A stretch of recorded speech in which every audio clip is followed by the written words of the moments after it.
All right, here we are. Mm-hmm. Mm-hmm. Mm-hmm. I don't know if that's echoing. But whatever. All right, so here's where we are on day... Oh, it's not working. Working a minute ago on the other one. All right. Welcome in, everybody. Today we're finishing up, trying to finish up this decreasing on this dishcloth. That's pretty good tension. We're working on our tension. This time we're going down.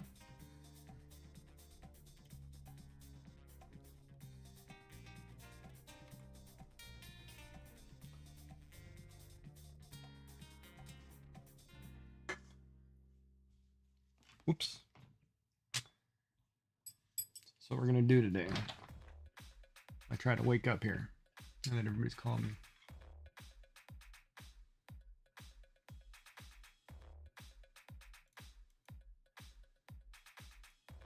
Oh, happy.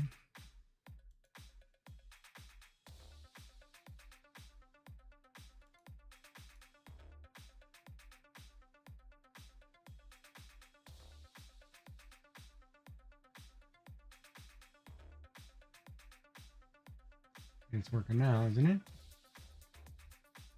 Yeah, I think it's working. Yeah, I hate when software doesn't work. All right. Decreasing. As if I remember right. God, when you're tired, and I gotta wake up.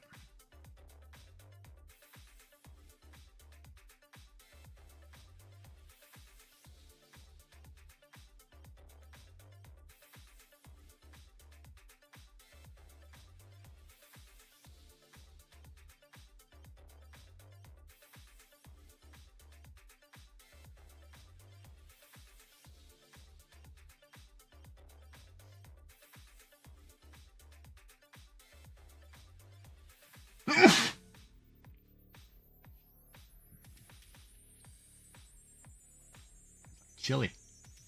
I had a nice cup of chili today, or a nice bowl of chili this afternoon for lunch.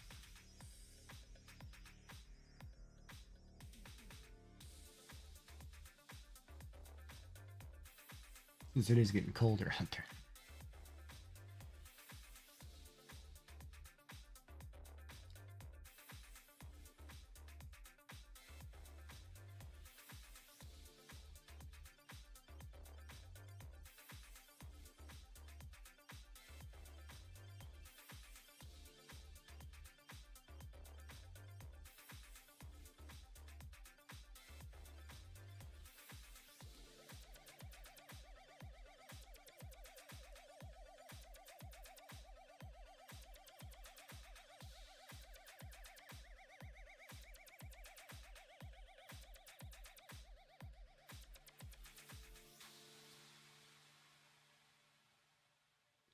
So what we're doing is we're decreasing our line here. At the same time, I'm trying to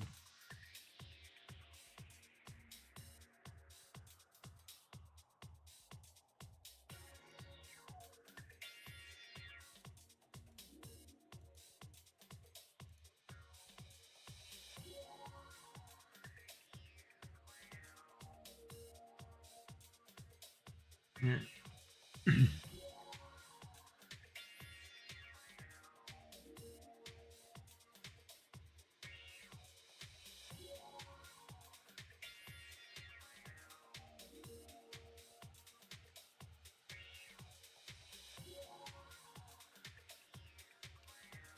Hey, Isabel, how are you? How are you doing? I am good. I just woke up from a nap, but I'm good. So I just had a procedure done today. I had to put a PICC line in my arm so I could get my chemo treatment started on Monday. So I just came back from that a little while ago, but I'm good. How are you? It's been a while.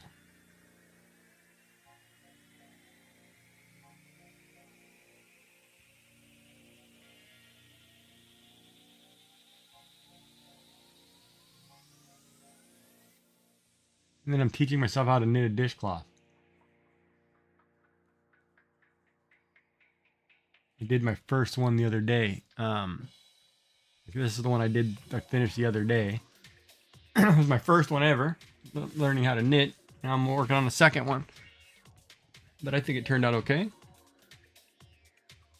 Had a friend come over and look at it, and she said it seemed like it was doing okay. She was kind of impressed for the first one, so I was like, okay, I'll take it. Yeah, so I did one. Now I'm working on the second one. Something to keep my hands busy, right?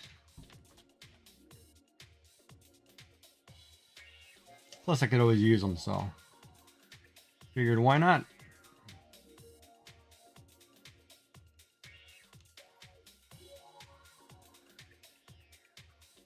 How goes it for you?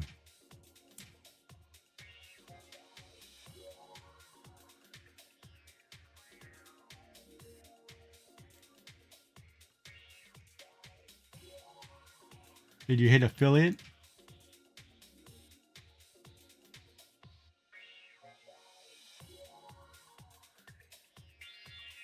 That's good. Glad you're doing okay.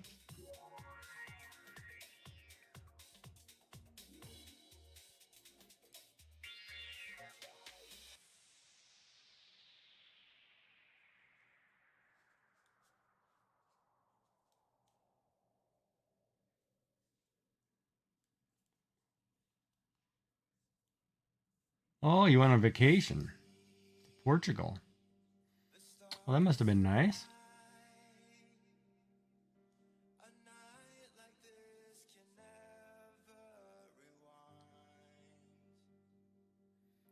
Hopefully that went well.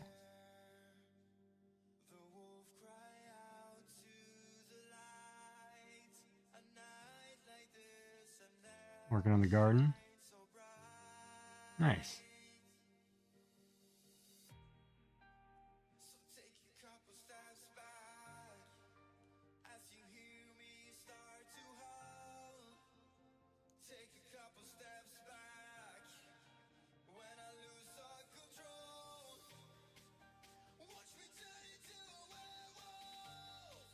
Oh, that's good.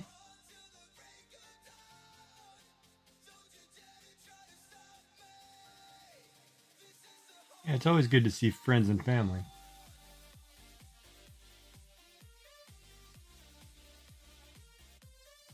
And a little bit of the beach, yeah. Never go wrong at the beach.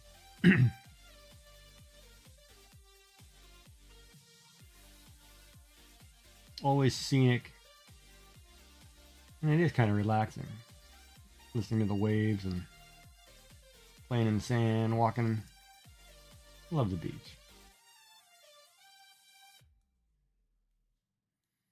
You guys get a lot of white sand beaches there too, I'm sure.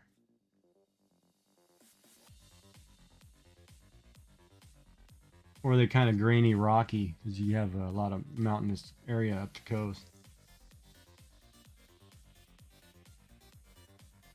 Alright, so there's that row. You can see the decreasing going pretty well. Turn it over and try it again. Actually, I don't know if it's going well, I just say that. If I know.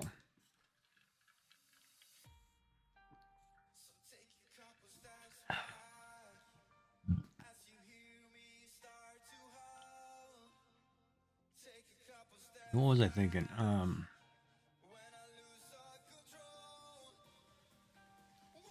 Hold on a second. I was.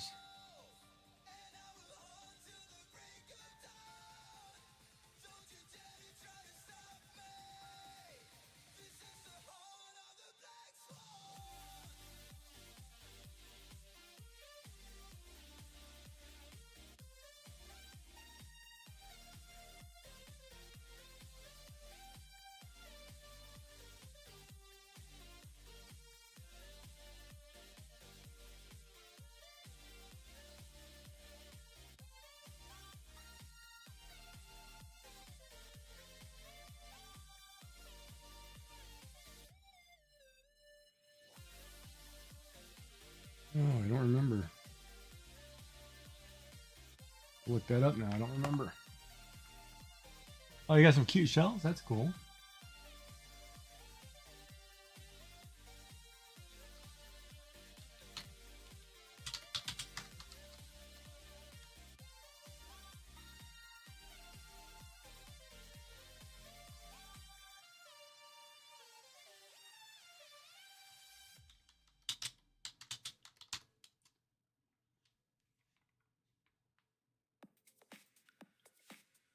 Oh, that's right. Tudo bim. I learned a phrase and I forgot it. I had to look at. It would be "Hola, tudo bem" was the phrase I had learned. I was taking a Portuguese thing on my phone on Duolingo. I totally forgot. Tudo bem. To go with my Spanish classes. All right. I'm glad. Yeah, hola, tudo bem. Yep, correct. How are you?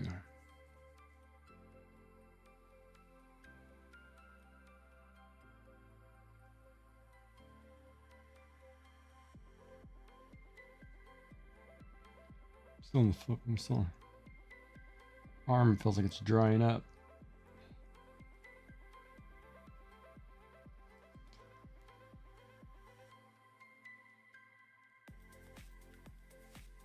And we have to cast one.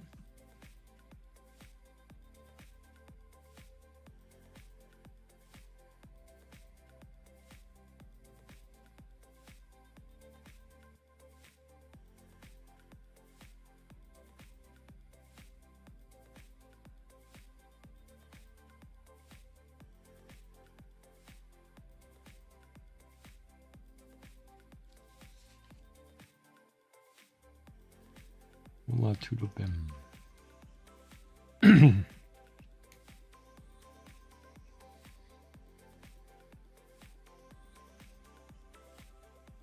Today I've ordered rice and frijoles with refried beans.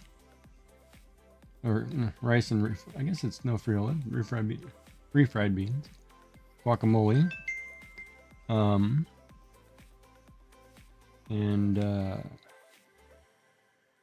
sour cream. Since it's so hard to eat with this stent, I've got to be careful. And I had a really nice chili for lunch today, which was nice.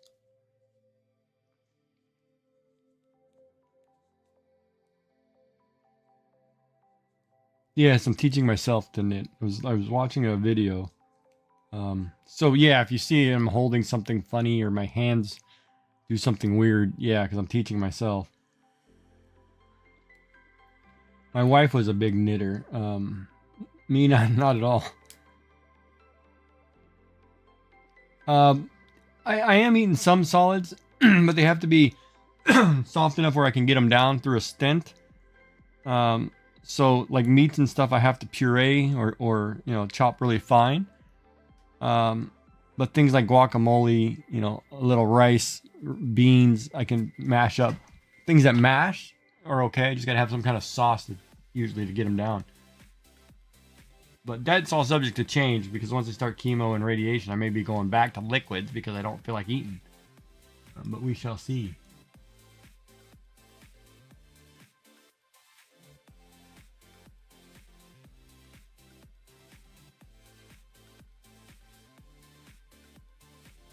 But I try. Like today I had chili, so it was just, meat and beans.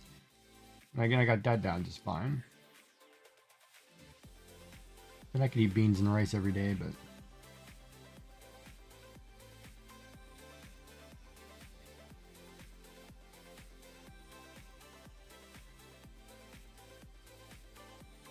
What's the Portuguese way? I'll have to look that up. Is it different?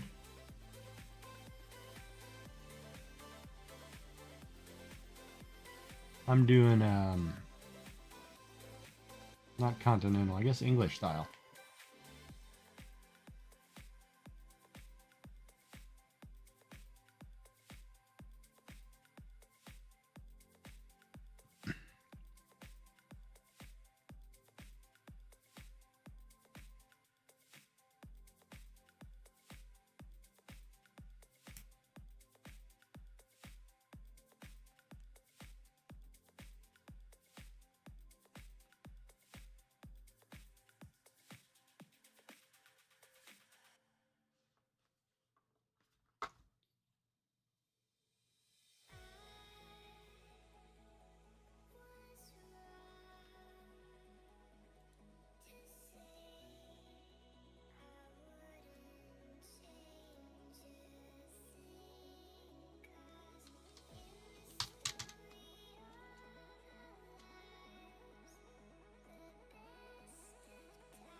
Oh, ad break.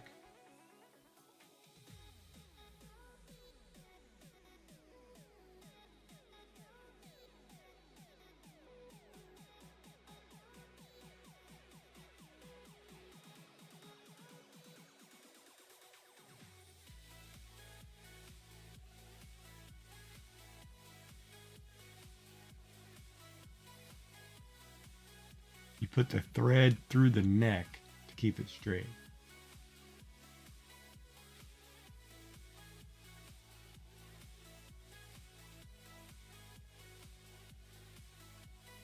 Definitely have to look that up. That seems different.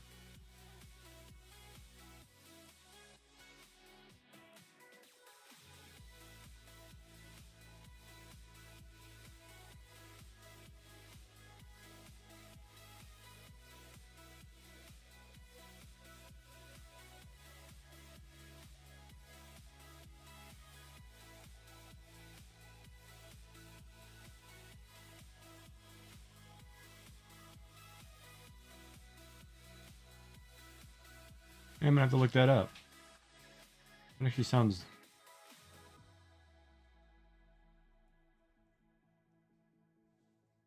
totally different.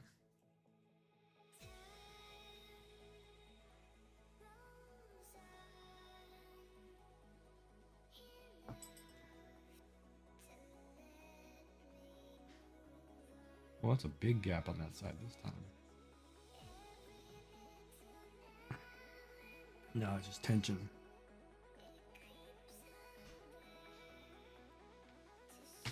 Let me look that up really quick.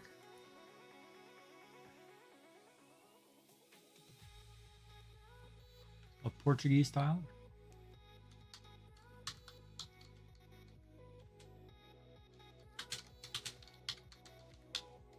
Portuguese method of knitting.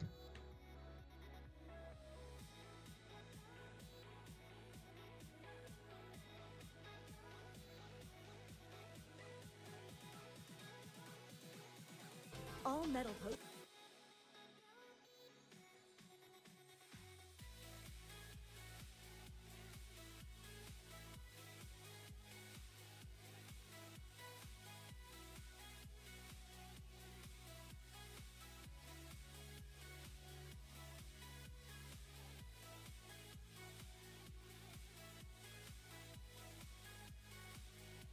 Ah, I see.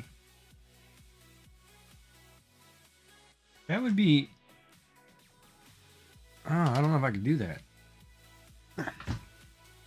Because you're basically having your straight needle. Then you have this straight line. And then you're feeding and wrapping with this line being constant. You're kind of grabbing it as you go. Okay. I don't know if I could do that. Seems way too complicated.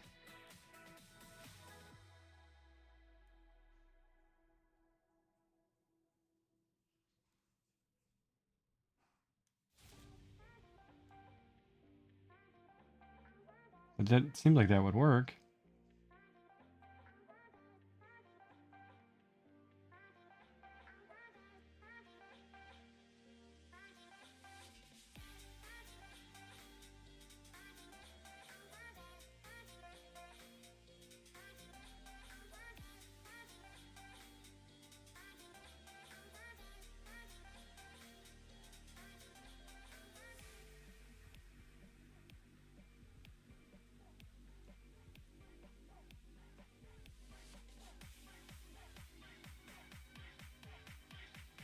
Yeah, I know the method looks good, but I'd have to really get used to that straight line.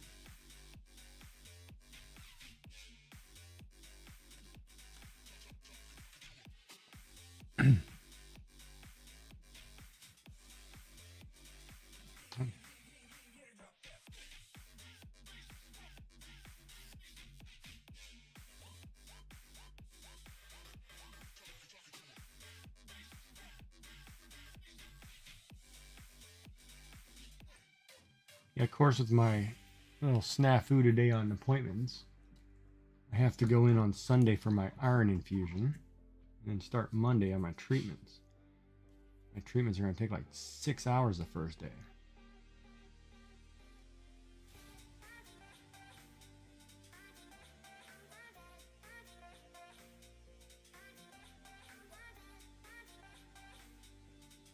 But we shall see.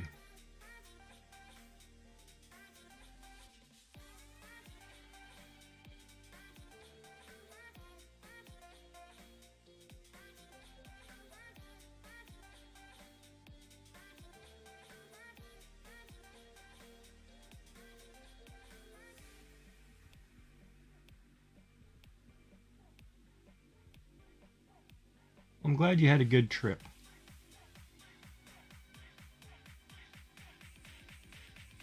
Hopefully you had some good food. Best part about every trip. In my opinion. Yeah, kinda, yeah. So what's gonna happen, I'm gonna have chemotherapy on Monday. They're gonna inject whatever, and then I'll come home with a bottle attached to it. So it'll give me injections over the next 2 days. But Monday through Friday, every day I'm gonna go to the hospital for radiation. So yeah, it's 5 days a week basically, for minimum of 25 days. So the entire month of September. And if all goes well, I'll have surgery mid to late October and be done with it. But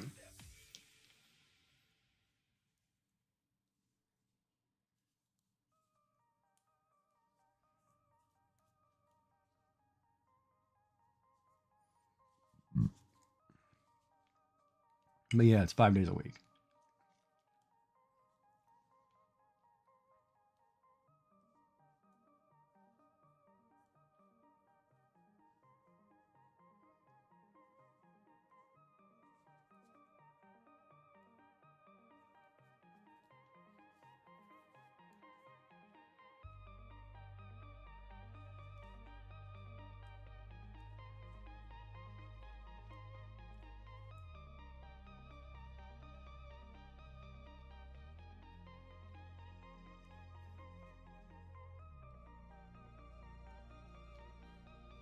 So I have to take a cab or something there every day.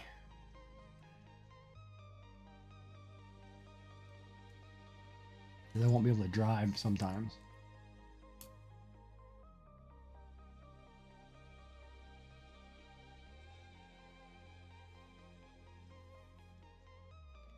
Nobody forgot this.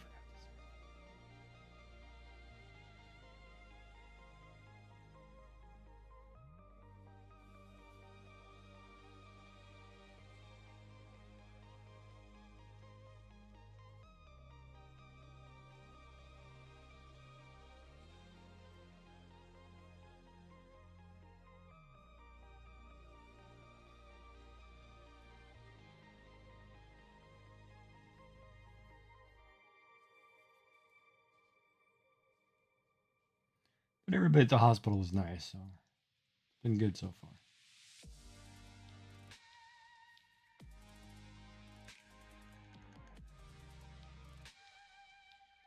Yeah, it's going to be a full-time job. Plus the times are so sporadic. It's one day in the morning, one day in the evening, you know, it's all over the place. So it's pretty much, we shall see.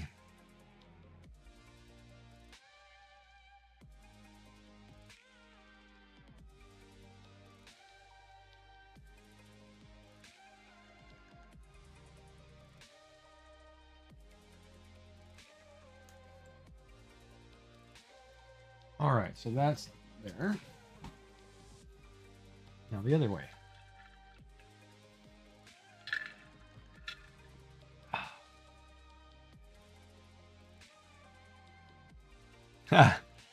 Yeah, it's always good. That's like, you know, it's funny because as I grow older, you never think about how important food is on a trip. Now that's all I think about. I could care less about the thing as long as the food is good. You know, because I want to try like authentic local cuisine, right?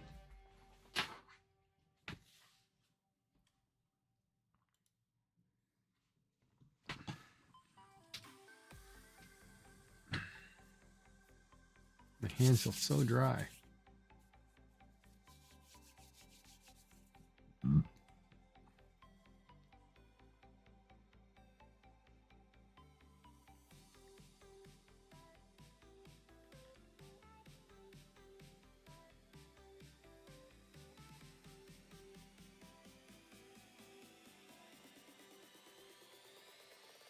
Feijoada de Buzios. Okay. Feijoada. Is that the soup? Is that the soup one? Hold on, let me look.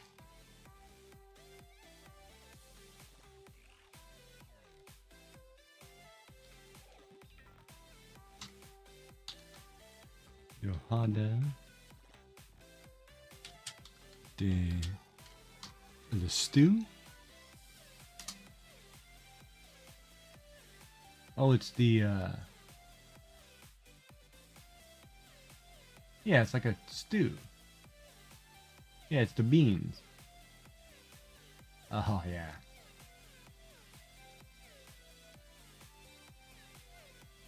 That must have been good.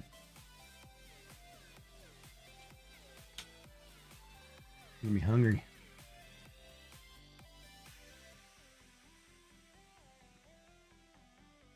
My food just arrived down there. I'm gonna go get it here in a minute, but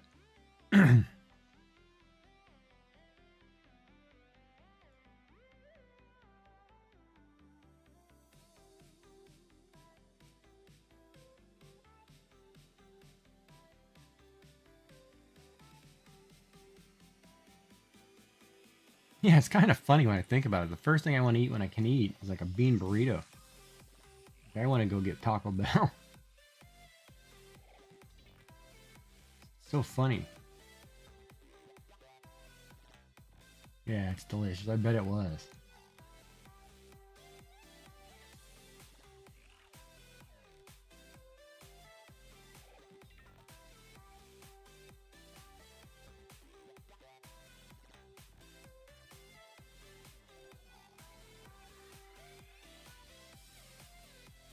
Fried eels. Oh, I love eel. Barbecue eel. Oh, yeah, I love eel.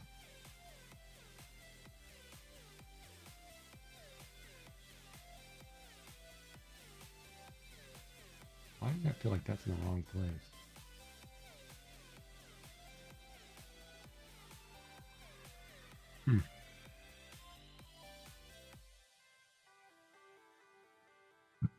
It sounds so yummy.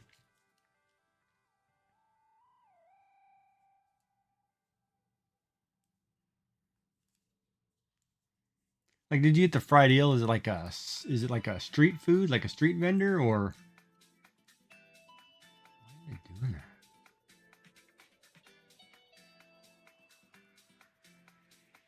Sardines, yeah.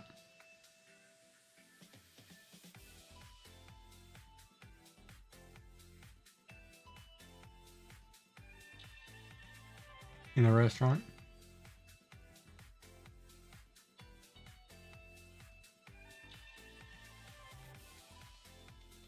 Do you guys have a lot of street food vendors at all?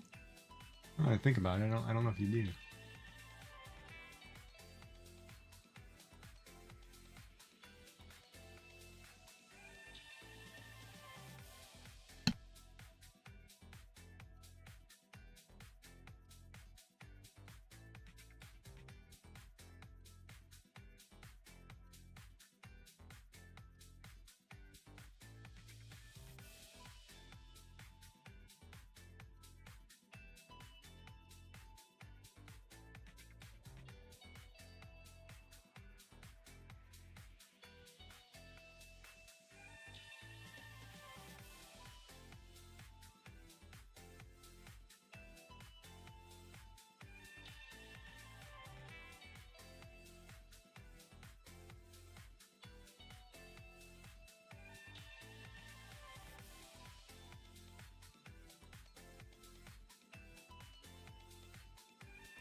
When there's traditional fairs, yeah.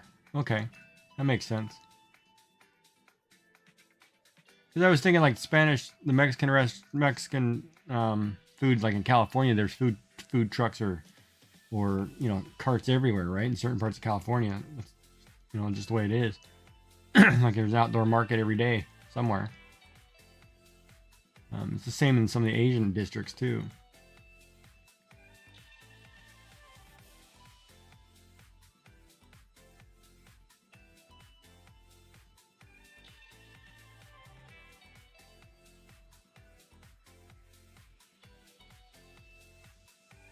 That's good. I'm glad you got to get some food.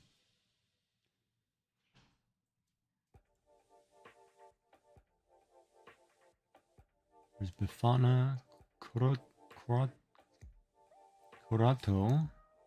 Intermedia. I'll look those up.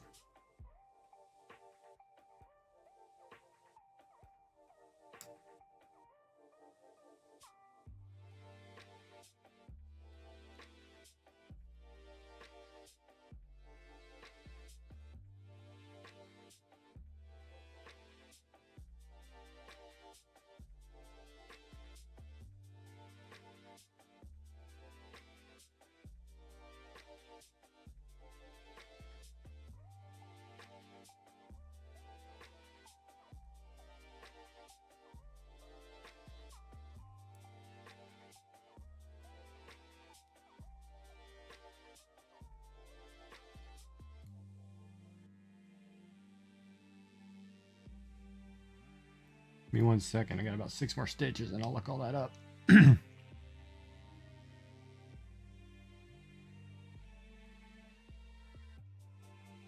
Oh, the pork steak. Yeah.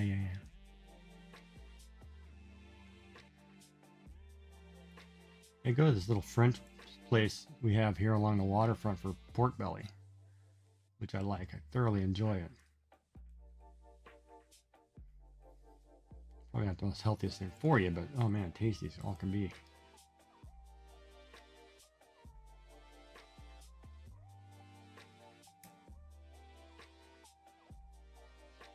Oh, is the skin? Yeah, pork skin.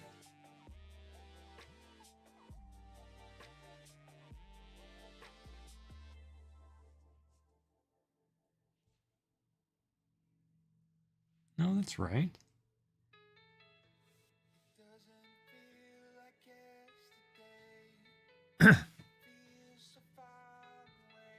What's the last one?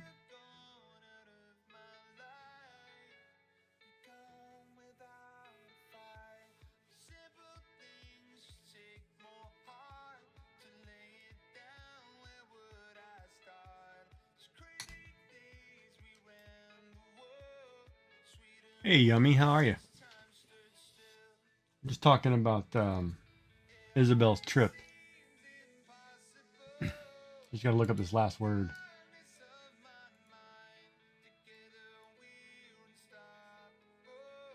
And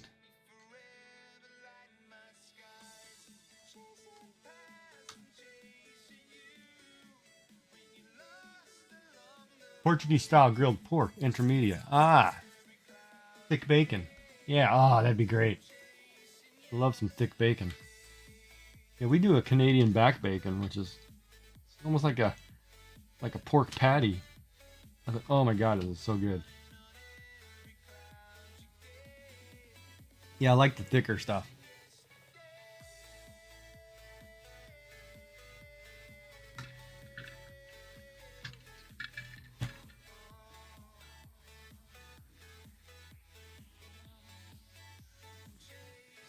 Ugh.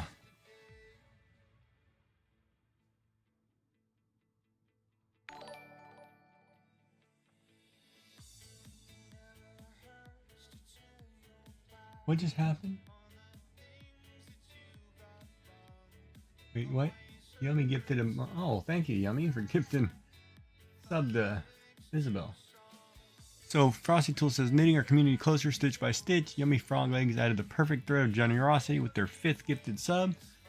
GigeeJack looks like your dishcloth of GigeeJack. Looks like your dishcloth of support is growing faster than your knitting skills. Yeah, tell me about it. Thanks for making our hearts ache in a good way with your kindness. That's kind of a negative.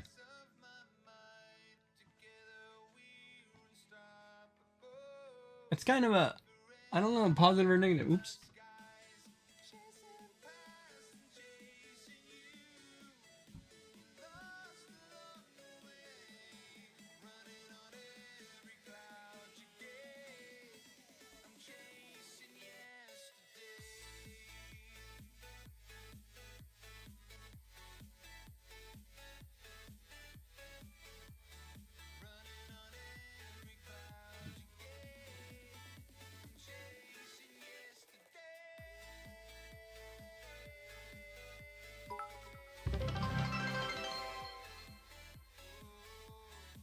Yum Frog Legs just cheered 95 bits.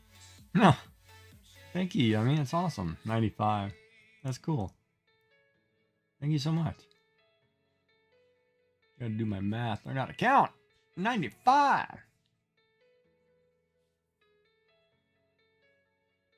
He wasn't done. What do you mean he wasn't done?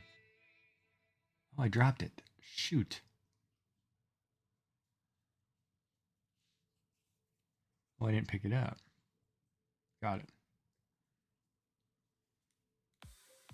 Your leftovers. So I didn't get the portacath put in. I got a pick line put in my arm. Because there wasn't an appointment for a portacath at the location I was at.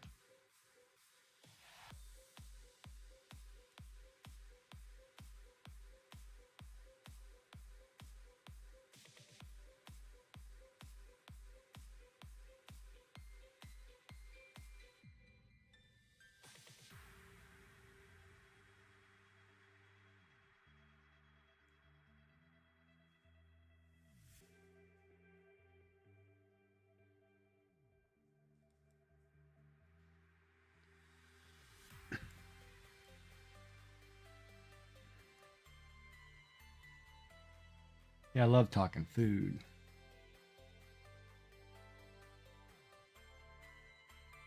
And one day I may do a food stream making oatmeal brown bread because somebody had, I think Molly had asked, wanted to learn how to make bread, and I said, sure, maybe I'll make some bread this year.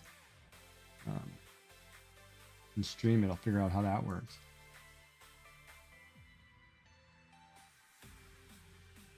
Why can't I get tension in my hand here?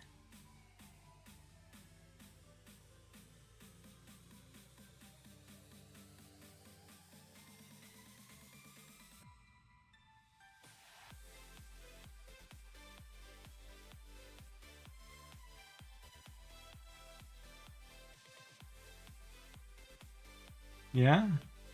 Yeah, bread isn't bad. The only part I find hard is yeast. And you need the right temperature outside too. A lot of people don't realize, you make bread on a rainy day, it's gonna be bad. There's too much moisture in the air. It's not gonna rise properly when you're using yeast. You gotta have certain conditions that have to be met. Especially when you're an at-home baker.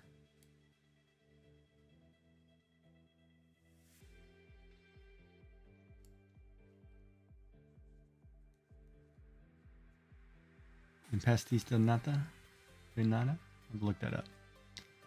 Milk bread? Yeah, I want to make a potato white bread too this year. I want to try that.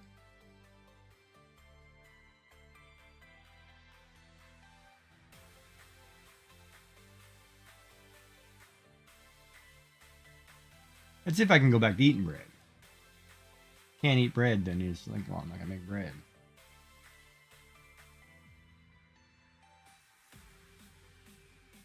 I don't know what I would do if I can't eat bread anymore, or bread type products, because then I couldn't. See, the hardest part about this whole thing is I got to stay away from breads, tortillas, pizza crusts, dough. Things that would ball up into a plug.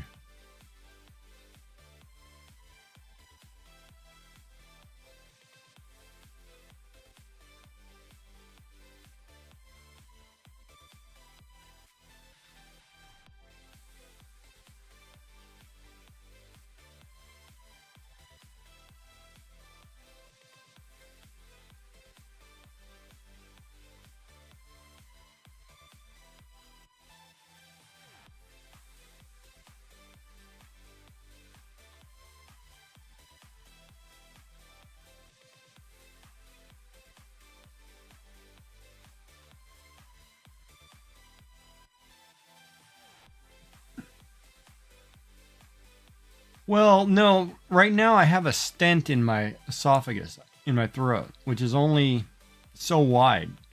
So anything that balls up into like a dough ball going down is basically a plug. And I can't put something in there that'll be a plug. You know, so I have to be very careful with certain foods. Like, you know how you get tortilla wet and it balls up, and I'm talking flour tortilla, not corn tortilla, obviously. It balls up into a little ball of dough. Well, that's very dangerous for me right now. Because then it's like a plug and you end up choking because you can't get anything else in your throat. Oh, ad break's about to start. Let me look up what you were typing here.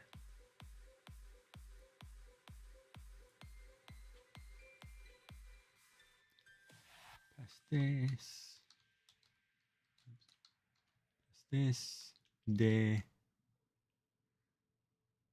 nata. Oh, the custard. Yeah. Oh, man, that looks good.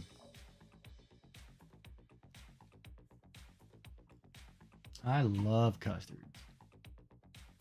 See, like that right there, right? Like that's a good example. The egg custard. I could eat the egg part. I can't eat the breading part because the breading could turn into a clump. And when you have something that's probably the size of a straw that you're trying to fit things through, you know, that happens to be, I don't know, yay long or something, you know, you gotta, yeah, go sit down, young.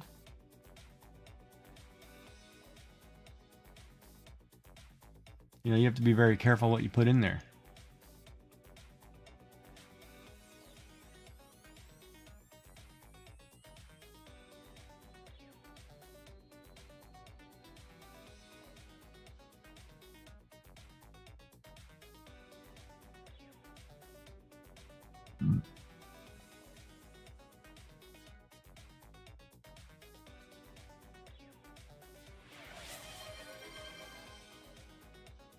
Young frog legs just redeemed stretch. Stretch. Kind of hard. I got port in my arm. It won't be too much stretching. Supposed to still be able to flex it, but it's kind of tight. Of course, I came home and passed right out, but yeah, they couldn't do the portacath, so I ended up going with the pick line. And the portacath may come later, but we'll see how this works for the time being. But I got to figure out how to oh yeah, there's no muscle in that arm. Oh, a little bit. A little bit. I gotta work out. I gotta figure out how to do certain things, like bathe and all that crap, right? I'm gonna have to wrap this up in saran wrap and tape it shut, or I might just do one of those, you know, you tape it up, hold your arm up, and you know, try to wash with the other one. But then it's like, all of a sudden, it's like you put it in my good arm. Now I gotta try to use my sloppy hand to try to do everything, right? It's like, oh man, it's like if you put a cast on my right arm, I'm not eating. I can't hold anything in my left. That kind of deal, right?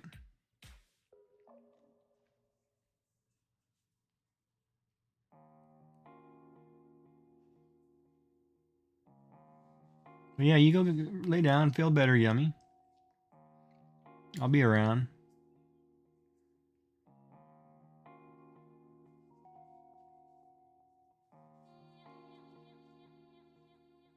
I got all night. Or until I get tired.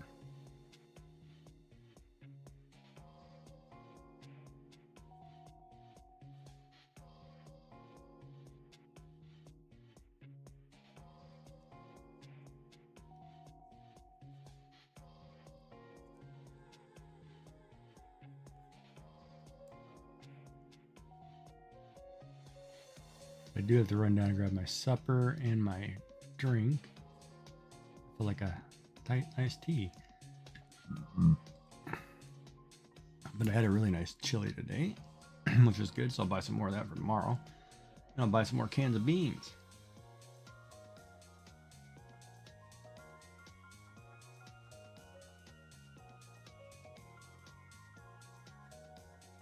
Oh, you don't have to watch ads anymore. Huh.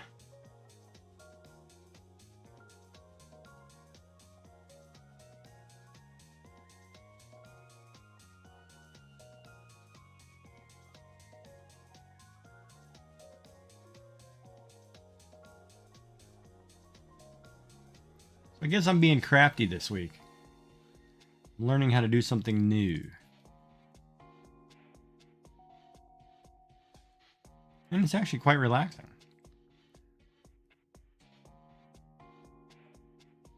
Yeah, I'm going to use cling film. I just haven't yet because I just got the plug in like 3 hours ago.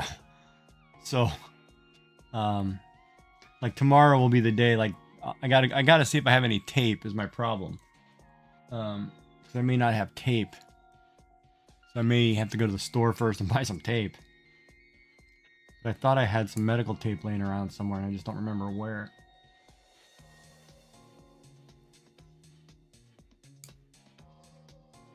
But if not, I'm used to taking a bath in a bucket, so. Just go camping a lot and sometimes by a river, that's all you can do.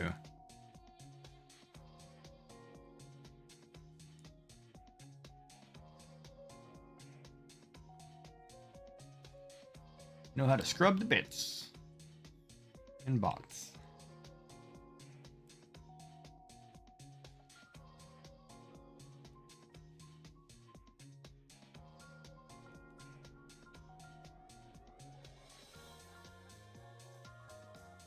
Yeah. Ooh, I could use hair elastics. That's a good idea. I have tons of those. Might be a little tight on the upper arm, but I do have tons of those.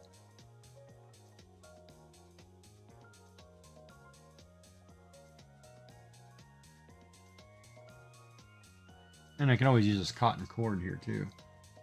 Cotton yarn. Or if I get desperate, I have 550 cord. Probably make a tie of some kind.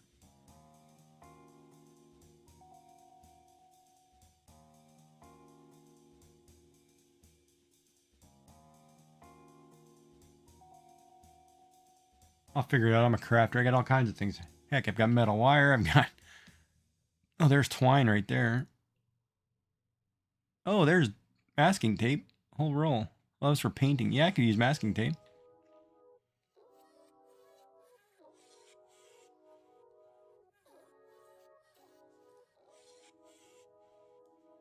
I think I have medical tape laying around too.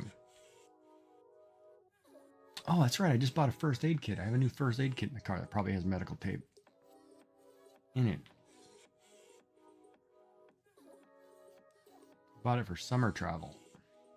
You never know when you're out somewhere and somebody gets hurt. Gracias. That's a good idea.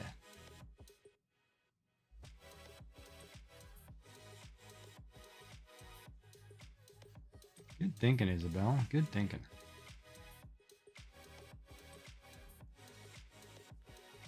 Got a string knot going on over here now.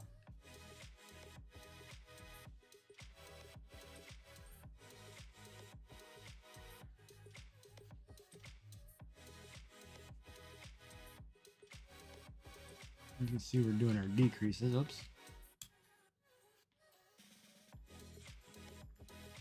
Yeah, I don't mind if it's easy. I can always cut it off, so I'm not sweating that. I wonder why my lips are so chapped. I'm just hoping to feel some better, you know, like supposedly after this iron transfusion, I'm supposed to get a whole boost of energy and I'd love it. And then,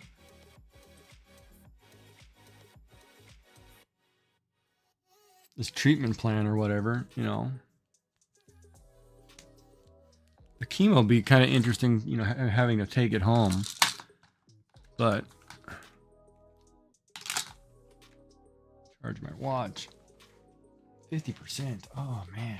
You know what I forgot to do? I know what I forgot to do, darn it. Right now my hair's going on 2 days. I gotta get that sucker washed or I'm in trouble. God, I forgot what I was talking about.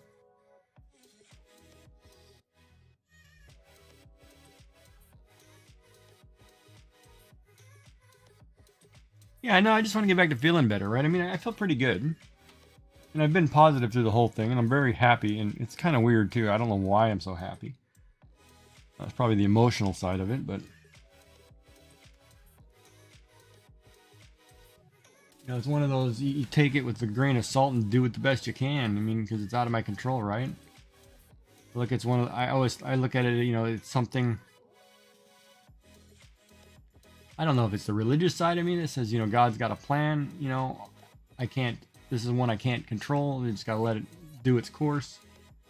You know, I don't know if it's that, or it's just the fact that, you know, I've gone through it with a lot of people. Like my grandfather died of cancer. My wife died of cancer.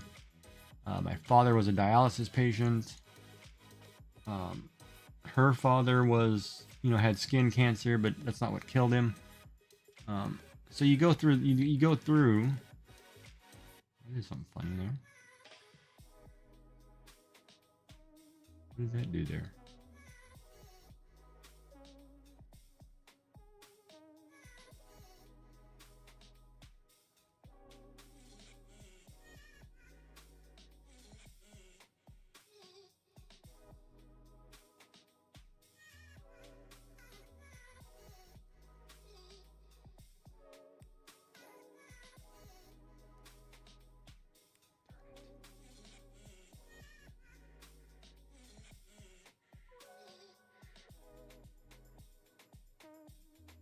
When I drop the stitch, I'm trying to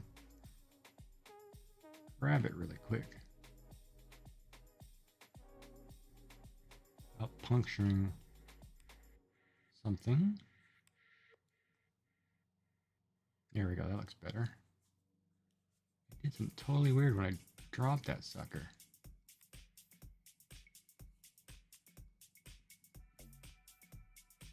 A sock? Oh, that's a good idea too. I could use a sock.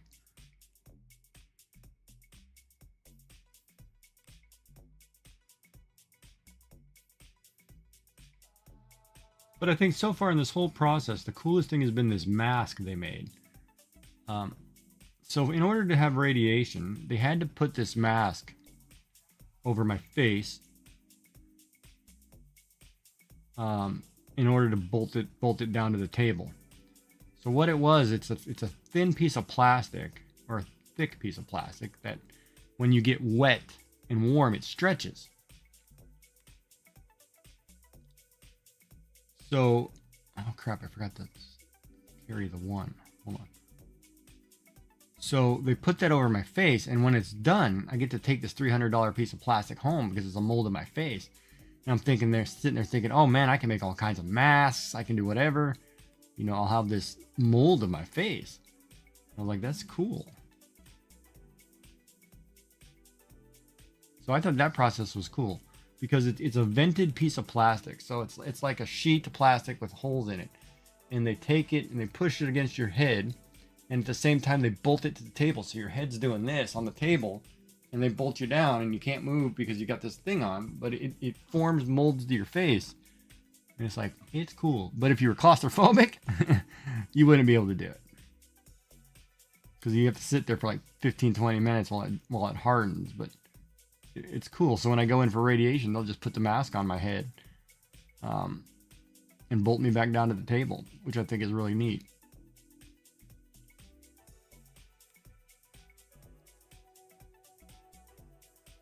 But as for today's snafu, I was supposed to go get a port put in my chest. So I show up at that place, and they'd say to me, oh, you're here to clean your port line. I'm like, no, I'm here to get one put in. And they're like, no, you're not. We don't do that here. What are you talking about? I said, yes, I am. So then they get on the phone, they look it up, said, oh God, you are, but you're not getting that here. We don't do that. You know, you're supposed to go over here, this other hospital. But you know, that doesn't happen either. So then they say, after figuring it out, they're like sending me home. So I was getting ready to leave the hospital, and I'm down in front of the cancer center going to the main entrance, and the cancer nurse calls me and asks if I'm still there. And I said, yeah, I'm right outside the door, you know, blah, blah, blah. And she's like, okay, hold on. We're going to get something in today. So you can't go. Can you hang out for half an hour? And I was like, sure, whatever. So I waited for another half an hour, you know, and they're apologizing profusely. And then this guy comes I don't know if he's a nurse or a doctor, orderly or whatever. And the nurse comes and they're like, okay, we're going to put this PICC line in. So we're going to take you to this floor and they're going to do it right now. And I'm like, okay, sure, whatever. Again, apologizing. Yeah, I can use the mask as a mold, exactly, because it's basically a wire frame. So then I go down to this section of the hospital, get this PICC line put in. The doctors and nurses are really cool. You know, they're all ladies and they're really sweet. And I'm watching this, you know, and they have this super big, like 60-inch television that they're watching because they're X-raying at the same time to make sure that it goes into the right places, because it goes through your arm and runs a wire into your artery or your main aorta or whatever, right near the heart. So they have that up on the TV and I get to watch it. I'm like, oh, cool. That's what the inside of my body looks like. It's like creepy, right? But now I have this, you know, PICC line in. I mean, I still might get the port put in my chest, but that's still dependent on how this works, I guess, but we'll see. And of course I thanked everybody, went home, you know, I was happy, whatever. Because, you know, I look at it like this, you know, I could be sick, whatever, but there's no point of me getting mad at mistakes made by the hospital for something foolish as far as timing or wrong place. You know, that's something they have to live and learn. You know, if I yell at every person who's, you know, what's the point of giving everybody a bad day? So I was like, not going to yell at the lady. I was like, whatever. And she was sweet and thanked me, you know, and I was like, well, I'm not angry. And just, you got to do what you got to do. You know? But, you know, it's hard because, you know, they schedule an appointment, they give it to the secretary does this, you know, they misunderstand something, you know, it's a long process. It's like, whatever. You know, I just want to get better. I want to get back to eating. Speaking of which, I need to run down and grab my food and a drink, but. Oh, crap. Drop that.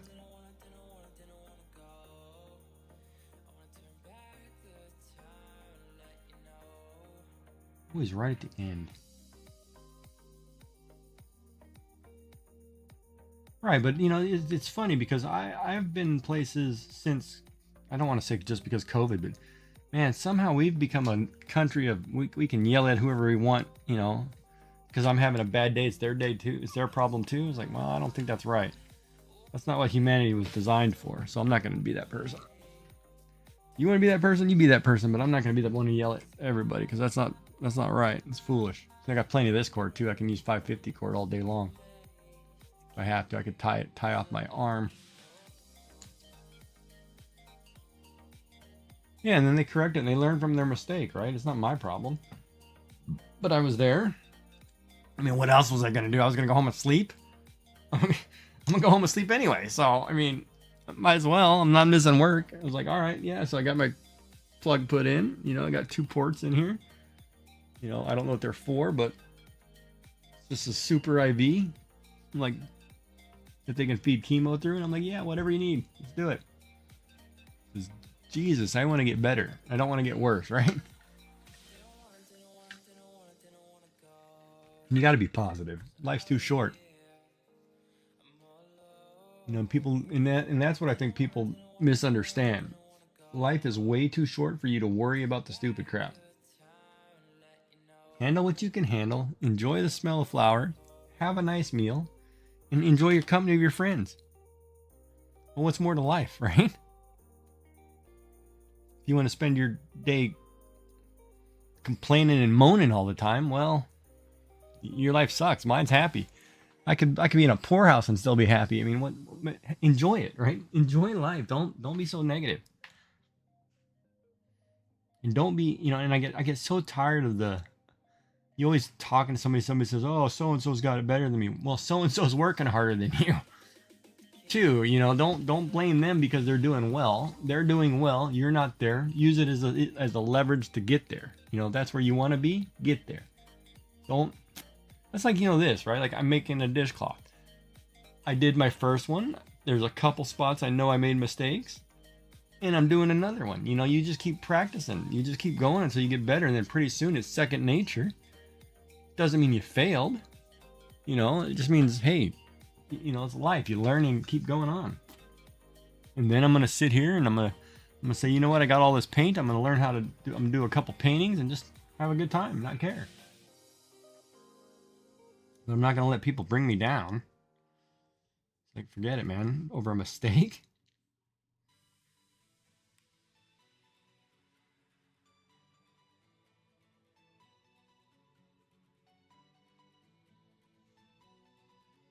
That side's a mess.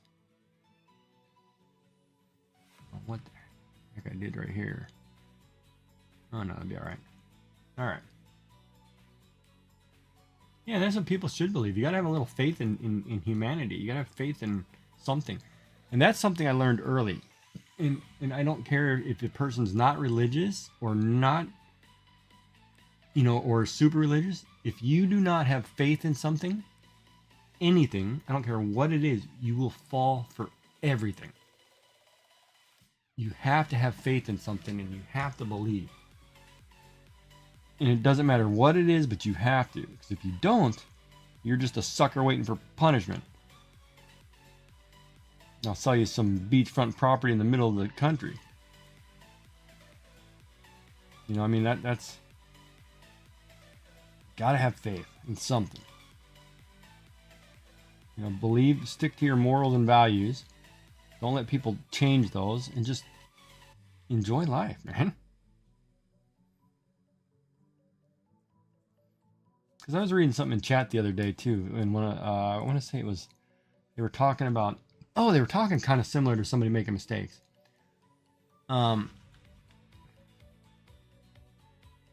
Yeah, people who bring other people down is just because they're ignorant, and they're trying to, they don't know, you know, they don't know how to talk, or they don't understand big words, and they just make themselves look foolish. In the end, it's not me who looks bad, it's them who look bad.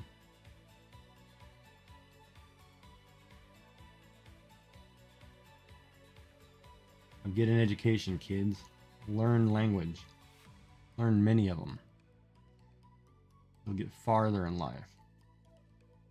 Or you can let AI do all your thinking for you, because it's pretty much over for you anyway. What was that doing?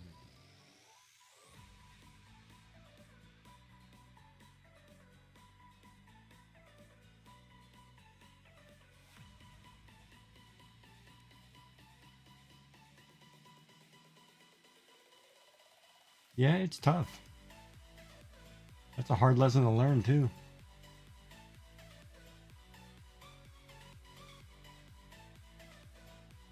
And the biggest thing too for those people who learn lessons, you have to be able to you have to be willing to accept the lesson, whether you were right or wrong, that there was something there to learn. The people who think they know everything, those are the ones who drive me nuts.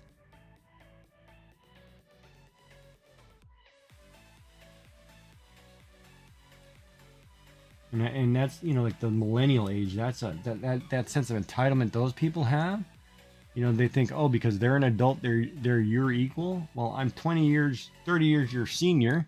I have 3 more degrees than you. You're not my equal. I've also had a lot more life experience. You're not my equal. You may be an adult, but you've got a lot to learn, kid. But man, they talk to you like, oh, I don't have to do this. I don't have to do that. I'm like, yeah, you do. You gotta learn.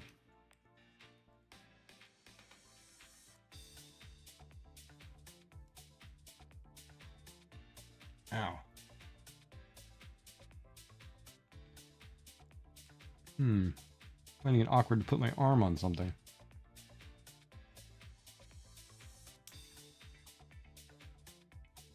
But you have a very good demeanor. You're very calm.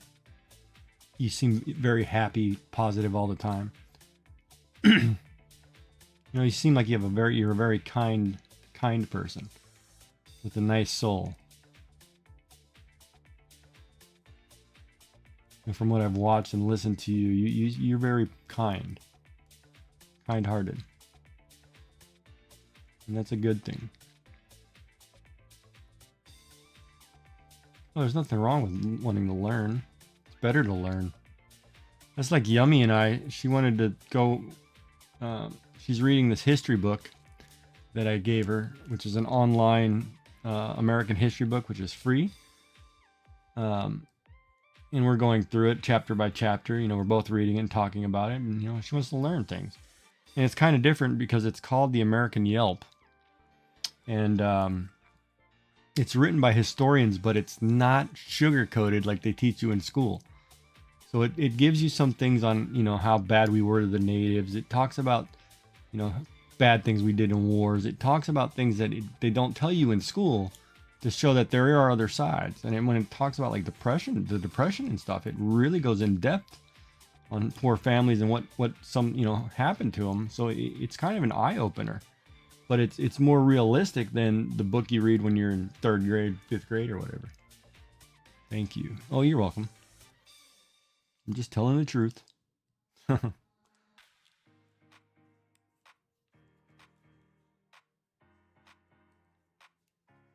Oh, I should ask, did you ever finish that love potion bottle? That was, I think, the last thing I saw you working on.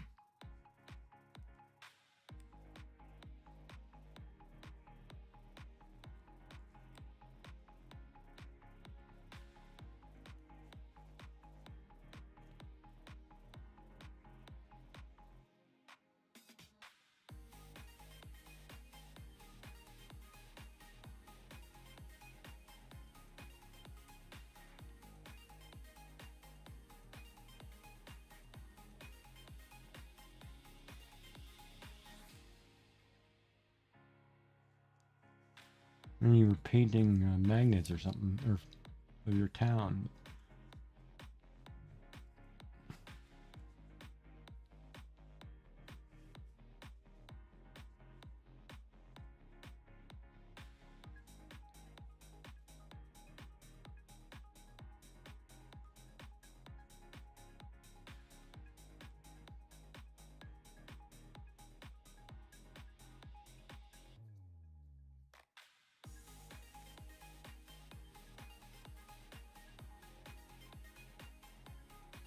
I don't like this tune. Very uppity.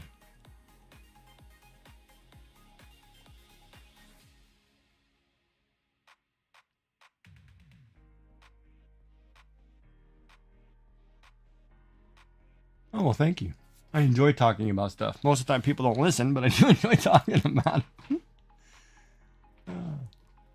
And sometimes I talk stuff I don't know, which is terrible, but most of the time I do try to learn or be educated in it.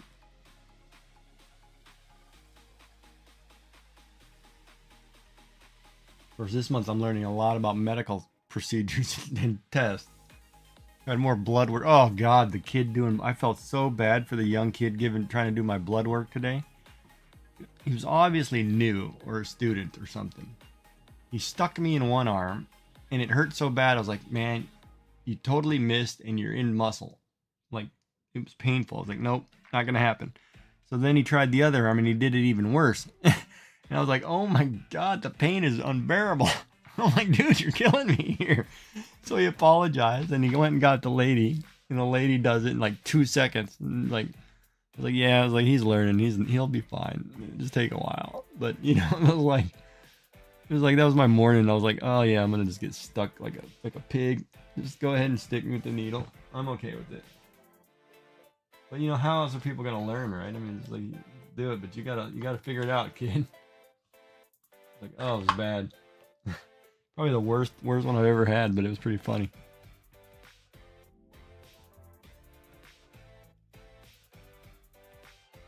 Oh, okay. But did you finish the love potion bottle?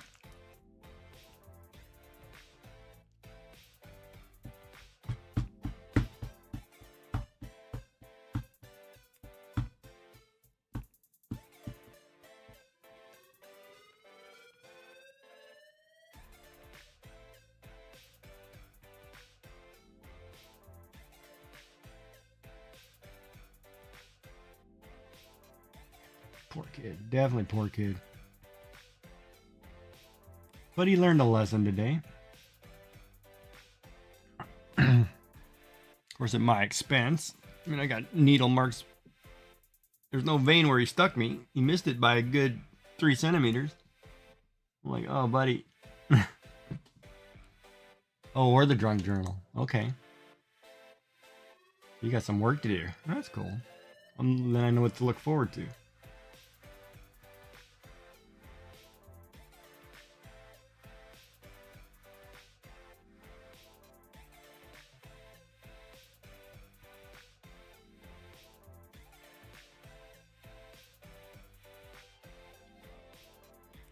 And then it was like the first time he missed. Second time he was like, oh, let me get a bigger needle. I'm like, that's not going to make a difference. Like, all right. You missed. It happens. Thank God I'm a nice guy.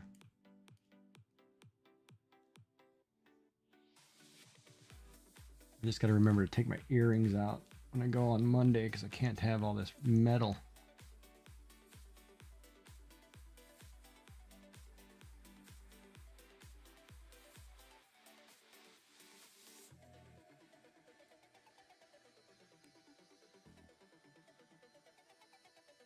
You guys must be starting to cool down too, like fall is coming for you. Like apple season must be almost over, huh?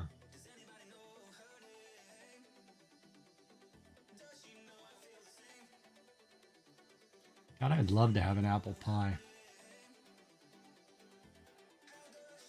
Not applesauce. I'm tired of applesauce. I'd like to have an apple pie.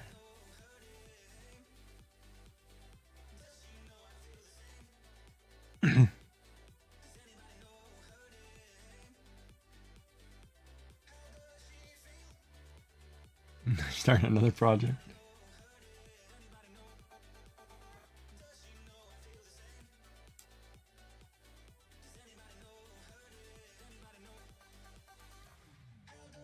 Yeah, I've got some. Oh, did I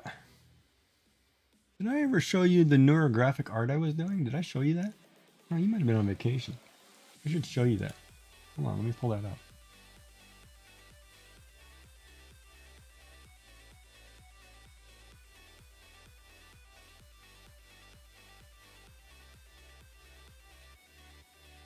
Because I was watching Scoobaloo do some art a while ago, and it really inspired me to do some art.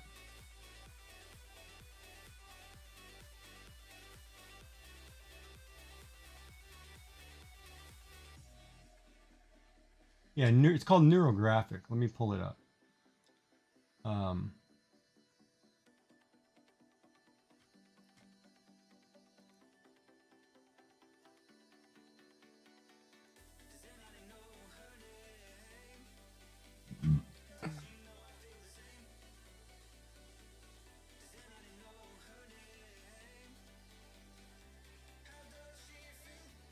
Crap. Where did my window go? I need to turn this one on.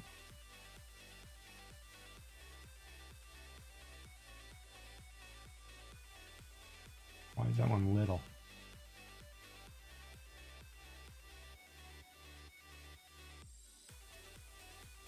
Why is that showing up there?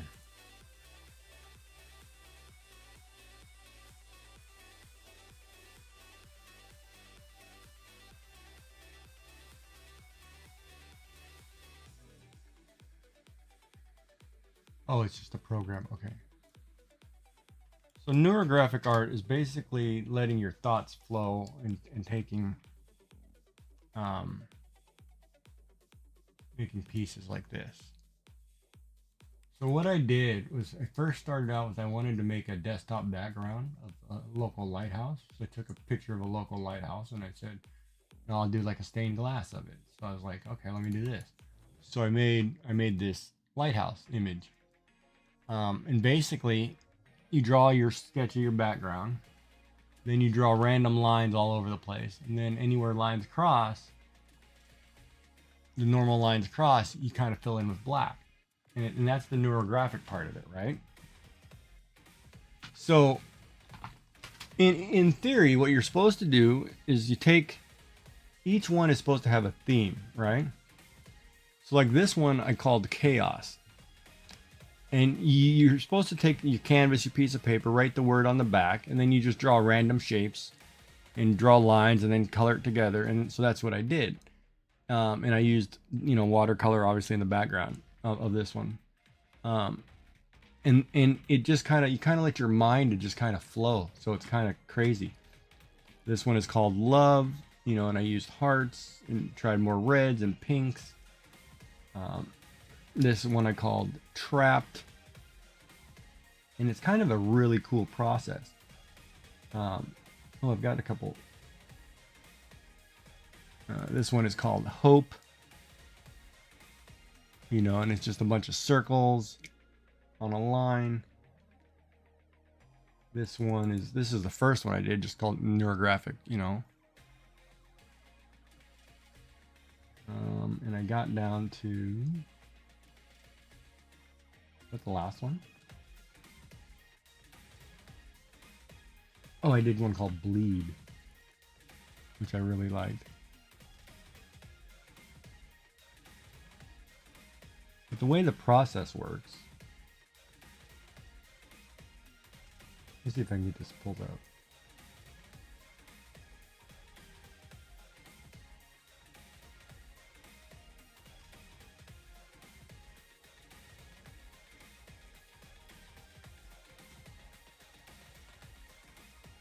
Oh, I can't see what screen I'm sharing. Hold on.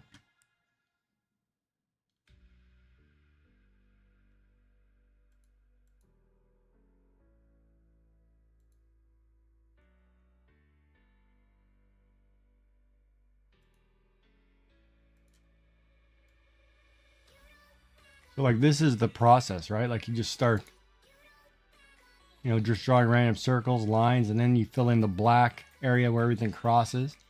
And it's just random. You just kind of just let it flow naturally, right? And then you go in and color. And that's the whole process. Oh, I did this in Clip Studio Paint. So I used a digital art program, you know, and I just did it. You can do it by hand. You can do it on paper, pencil, whatever. It's just simple. But that, you know, that's the process. So I went through a whole week of just kind of teaching the process, going through it. And it's really cool. It's really fun. It's really relaxing too. Hold on, I'm gonna lose my camera here.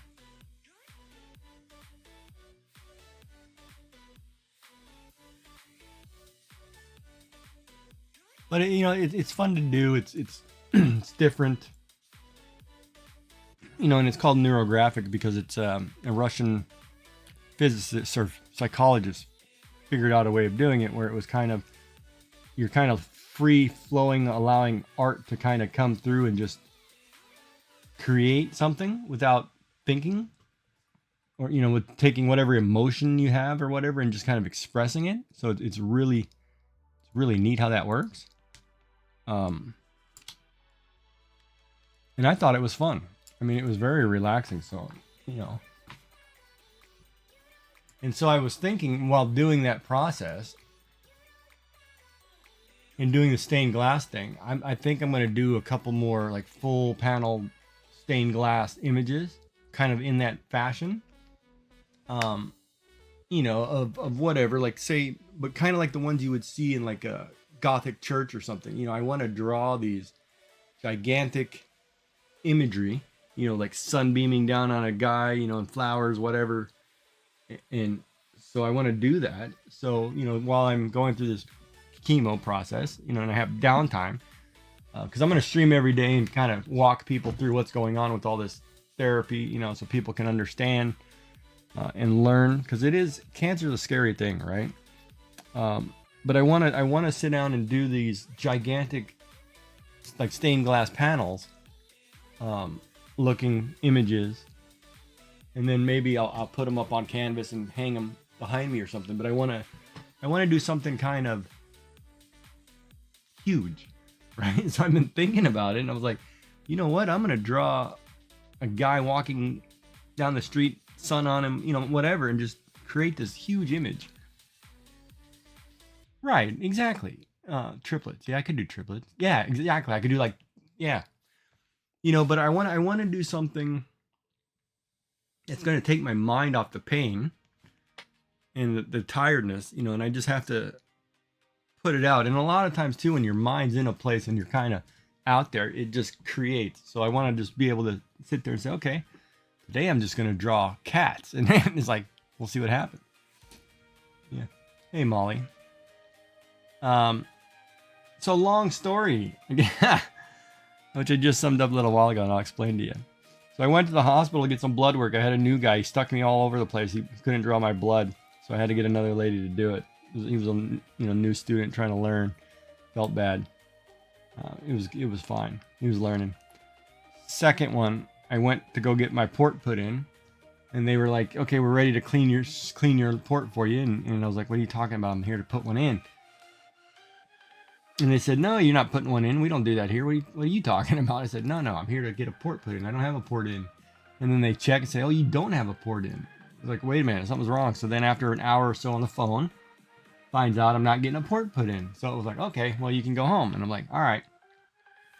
And they apologize, whatever, and I'm on my way out the door. Then the cancer nurse calls me and says, "Hey, are you around?" And I said, "Yeah, I'm still in the hospital. I'm outside the cancer center." And she says, "Well, don't go anywhere for half an hour because we're calling over and see if we can get this port done today no matter what, or you're getting something." And I was like, "Okay, sure, whatever." So then after that, they come out and get me, and they said, "Okay, well, we're not getting a port put in, but we still have the appointment for the 4th. So if we need to put a port in, we will. But we're going to put a PICC line in your arm today." And I was like, "Okay." Because one, you can't put chemotherapy through a standard IV. You'll destroy the IV. Two, a PICC line, which I got to watch happen on X-ray, which was cool, is they put these ports in your arm, and they're kind of like these big sight, you've got plugs, whatever, and it runs a wire down the length of your arm into your main artery into your chest. And then they take it and run a catheter line down following that wire and then pull that wire out. But that way you have a line directly into your chest. And so, while they have you, and they do it while you're awake. So they basically freeze your arm, which hurts like crap because it's like getting when they put that needle in your mouth to freeze your face. It's like that. And you're laying there on the bed and your arm's on this thing, and then ladies push on you. You're looking over here at this huge monitor. I'm like, "Oh, that's my chest." And I'm like, "Oh, there's my heart, and there's everything watching. I get to watch this thing go through." And I'm like, "Oh, crazy." So I'm watching all that, and I'm like, okay, talking to the nice ladies, and I thank them and go about my way. And everybody's apologizing for the mix-up, and I'm like, it's not about the mistake. It's just, it's just everybody makes mistakes, but oh yeah. Well, if you have a weak stomach, I have guacamole downstairs coming because I got my rice bowl, so. And the protein today is guac. But yeah, so, I got that put in. So then on Sunday, I can go get my iron transfusion. And Monday, I can start my 6 hours of chemotherapy and radiation. But I can get this process going. But I went to the pharmacist, too, to pick up my pills. Man, they give you all kinds of anti-nausea medicine. I've got more anti-nausea medicine than I know what to do with. I got one where I'm supposed to take 2 before I go. Then I take 2 every 4 hours after if I get sick. And it's like, oh my God, you guys are loading me up on all kinds of pills. And I'm like, all right. It's like, you guys must think I'm going to get sick. But, well, no, the first chemo session is 3.5 hours. Because, a lot of it's teaching you what to do and, how to do this. If, it happens if it leaks or ruptures or, because it is radioactive, right? Like, for example, and here's a prime example. If I were to be in bed and I break out into sweat and my sheets are saturated, I have to wash those individually, like not mix them with anybody else's clothes because there's a radioactive component to it. So it's just extra precautions, things you have to do kind of thing, right? And then they'll teach me how to clean this and how to, if it does rupture, how to shut it off and take it apart. So that first one was usually 3 to 3.5 hours. And then for some reason, I got a 2-hour break before my radiation. And then it's like, okay, so I'll be there anyway. And then I go in for my radiation, which should take anywhere from 15 to 30 minutes. But again, it's the first one. Could take a little longer. I don't know. So roughly, I'm going to be there a 6-hour day. But it's okay.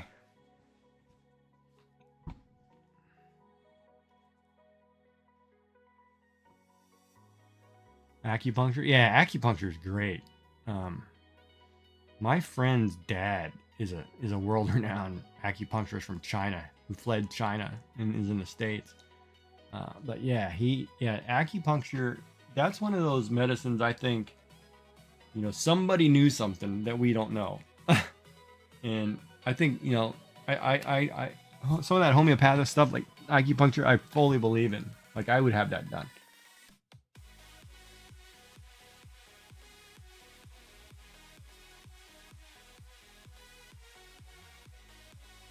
But yeah, so I got this port put in that I can't get wet, and I'll go to the grocery store tomorrow and buy some stuff, and and try to get through the day. And be happy.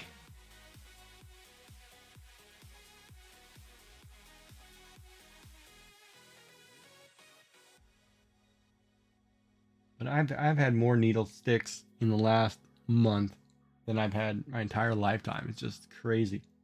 And I'm gonna get more, and it's just like, whatever. So I'm okay with it.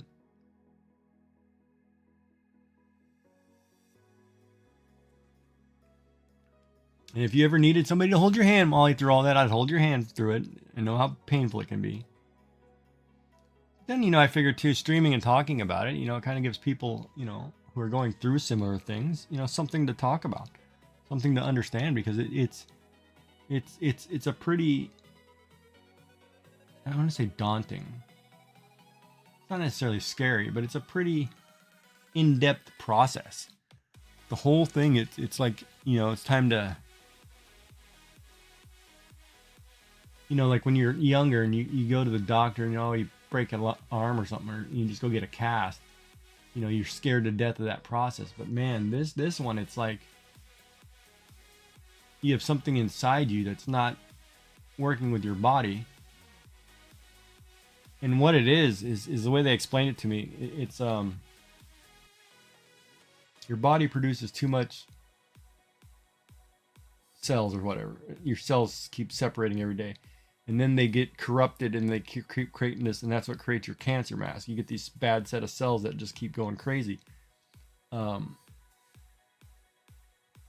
then it was good too, because they were explaining something to me like your white blood cells. You have 3 different types of white blood cells, and one of them kind of helps catch cancer, or at least fights cancer and knows where it is.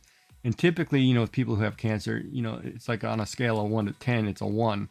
You have 1 and you can see where the white blood cell's doing something different. And it's like, okay, this is 1, there's something there and whatever. But mine's like a 10, right? Which they were really like excited about, like, oh, you've got this thing that's actually actively going at whatever's there. So, we know that, I'm like, okay, sure, whatever.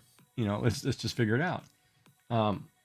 But it's kind of one of those too, living with it, and it's a lot for people, so I don't mind talking about it. If going through the process, it helps somebody. Well, hey, perfect. I'm a small time streamer. If somebody wants to talk, you can easily talk to me. Yeah, 10 is kind of good news for me. So they were a lot more positive to things going on in my body than I realized, from what I understand, because my blood work is phenomenal. My blood pressure is phenomenal. I'm basically a freaking athlete as far as they can. I'm fit as a fiddle, even though I went through this moment of malnutrition and whatever. And they're like, and I'm young, right? Even though you think I'm like your grandmother, but that's a joke. But I'm young and far of, I shouldn't have this cancer for another 20 years. So it's like, they get to go at this like, oh, here's a young guy. We get to actually, try to cure this, right? And I'm like, yeah, all right, let's do it. So they're going to go pretty aggressive, and it's going to be pretty hard. And I'm like, sure, let's do it. Man, I don't care. If you learn something, I learn something. If I can, somebody else doesn't ever have to go through it, maybe you figure something out. I mean, hey, whatever. Let's just fix it, right? Because I want to, and all I'm thinking about is like, I want to be able to go somewhere and say, hey, give me that bean burrito, or give me that, pizza, and let me, enjoy what is it? A pastis de nata, a nice custard pie, let me just enjoy something where I don't have to worry about, oh, I got to put that in a blender, I got to puree that, or can't eat this part. I'm like, no, I just want to be able to enjoy things, right? Well, my Taco Bell order is going to be simple. It's just 2 bean burritos with sour cream, 2 taco supremes, and whatever drink. The drink's going to be hard because I can't do carbonation, it seems like, for some reason. Or I'll do one of those new Lux boxes with the crunch wrap and the chalupa.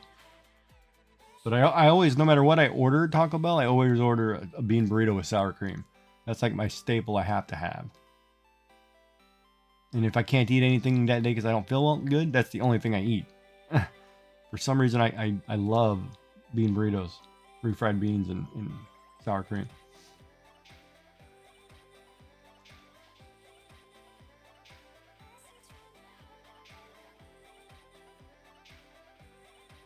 Yeah, exactly. I'll feel like I've finally completed when they take this out and I can actually eat normal food again. Oh, and I can order that burger and say, you know what? I can eat the bread.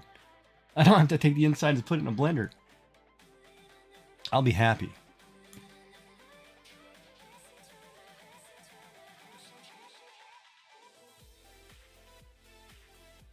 And then I'll get back to being able to enjoy life, you know, going on trips, vacations, holiday, you know, visiting people, seeing things that I haven't seen before, trying different things, you know. Get back to being human. Of course, I'll still stream, but it might be on holiday. Live from Turks and Caicos. GigeeJack. Maybe I'll have to learn how to drink Mai Tais and margaritas or something. I don't know. Yeah, food trips, exactly. Like, I used to love that show, Man vs. Food, where there's another guy on YouTube called Beard Meets Food. And, you know, these like eaters who go places and try different things. Or even the show with the guy who just recently passed a few years ago. Destination, what was his name? Oh my God, I can't believe I can't remember. Who's famous on cook shows. Yeah, Beard's great. I watch Beard almost every day. I watch food things almost every day, and I can't eat it. Yeah, that part's sad. You know, him and Mrs. Beard are done. They split up.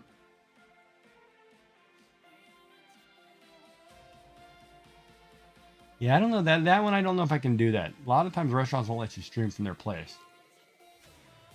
But I'll do like I'll get a hotel and take out and then sit there and eat it.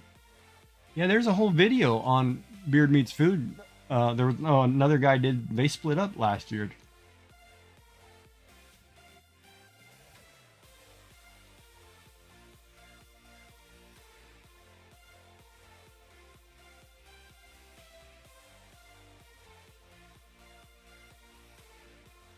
I didn't know that either.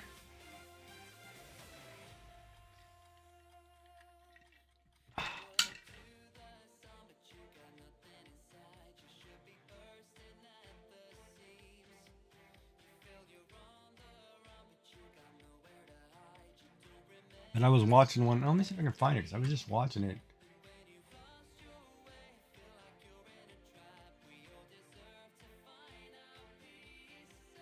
I don't know. It almost seems like she wanted to move on with life. You just type in Beard. This is Beard. Hold on, let me see if I can find it for you.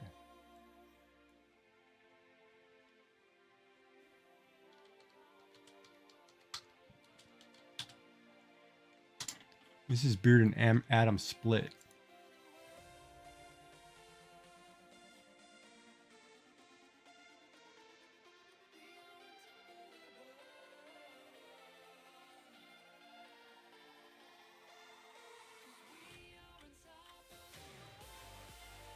Wouldn't it be?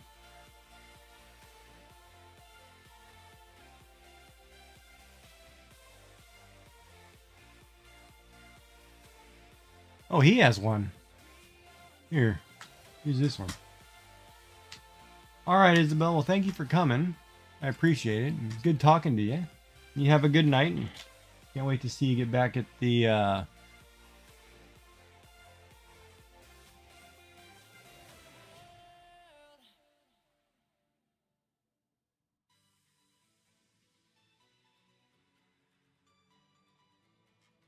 You know, we can't wait to get back and watching you craft.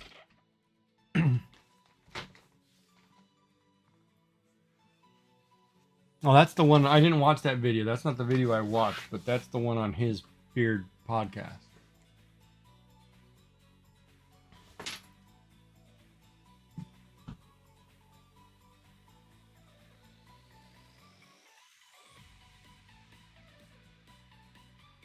Oh, God, my arm. Yeah, thank you, Isabel. I will have fun. You know, all my streams are great. Whether it's just me or with people, they're all fun. Yeah, see you soon. Have a good night. Sleep well. Bum, bum, ba-dum, ba-dum.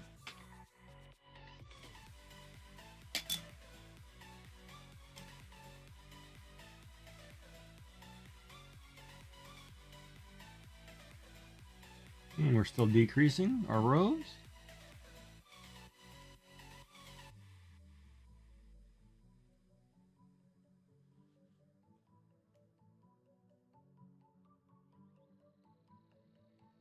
It's funny, I actually felt the pierce on that one.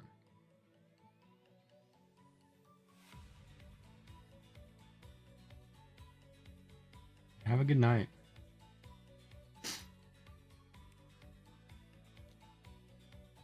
I gotta cool it.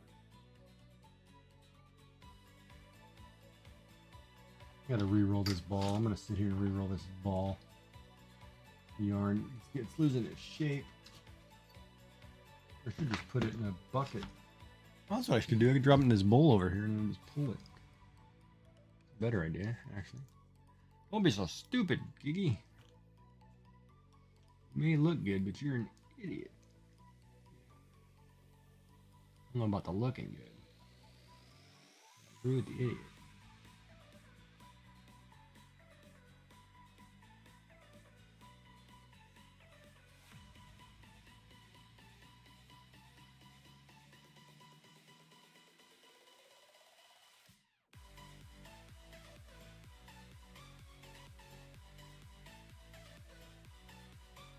Well, that's right. It was a short day for you. It's Friday, huh?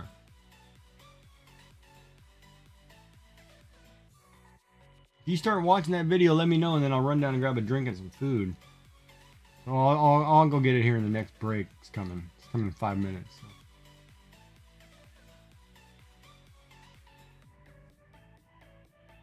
Leave a like down there, YouTubers. You guys are terrible. I'd like to see 34 likes if I have 34 people. Wouldn't that be the day?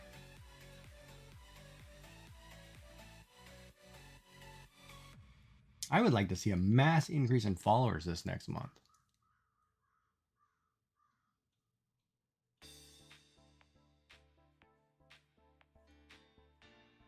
Okay, have fun in the bathroom.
Triplets, huh?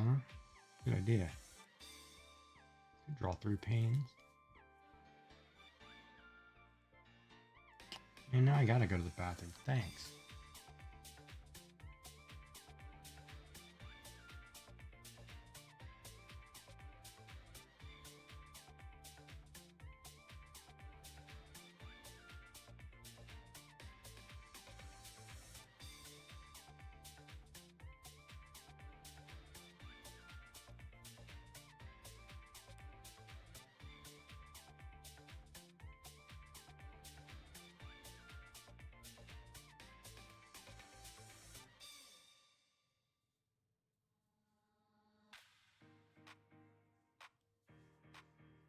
Oh, but she got me thinking about Portuguese food, man. I should go down there and get some food.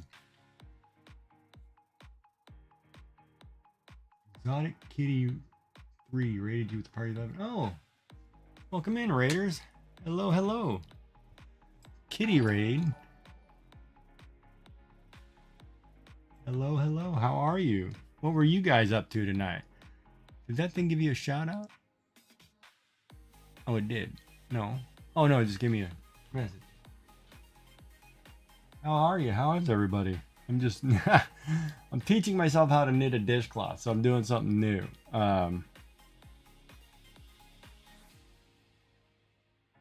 But normally I'm a variety streamer, focusing on digital art and gaming. And now I'm learning a new medium. How are you, Starman? Shelby, 26, Exotic Kitty 3. How are you guys doing? And gals, how is everybody? What were you guys up to tonight? Crocheting a cardigan front panel today. Ooh, I'll have to lurk though. I'm going to be hosting a movie in Discord. Oh, all right. Well, thank you so much for popping in, and hopefully it's a good movie. Get popcorn. Get popcorn. Have some for me since I can't have any. Yeah, all is well. All hope. Unless you're a Slipknot fan, and then all hope is gone. But you know, whatever. But no, all is well. I'm doing good, my friend. I'm getting ready for my treatments that start on Monday. Got my line put in my arm today, so I'm ready to go. Chemo and radiation on its way, so we'll do it. Oh, thank you. I'm trying. I think the hardest part I'm learning to try and keep the same tension, but we'll get there. A couple spots I missed, but it's looking pretty good. It's my second one because I did the first one I finished the other day, and it turned out like this. You know, it looks pretty good. Couple spots, but I'm happy with it, and I can't wait to use it. But I have to find a needle to tie off my ends. Just got a whole box of needles, and I can't remember where I put it. Check out Rick Simpson oil. Rick Simpson oil. Okay, I'll have to look that up.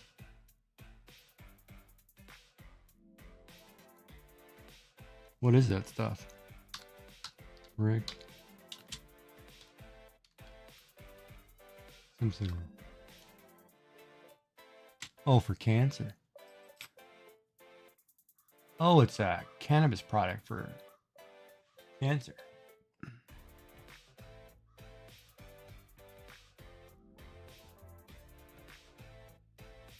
Yeah, I'll have to check into that.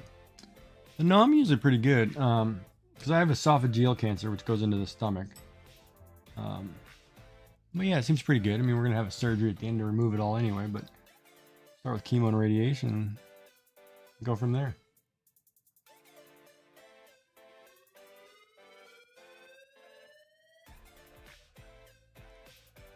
But I will have to mention that.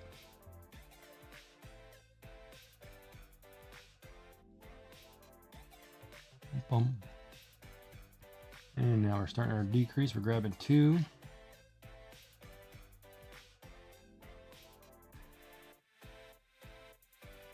Cast 1. Grab the next 2.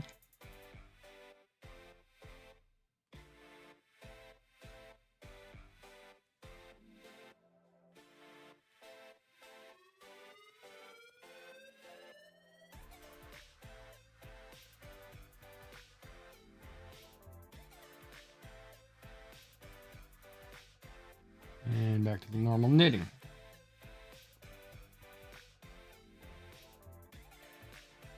Oh no, I'm okay though. I'm happy and positive, so I'm not worried about it. I'll get through whatever. But I get to talk about it. Walk people through the process.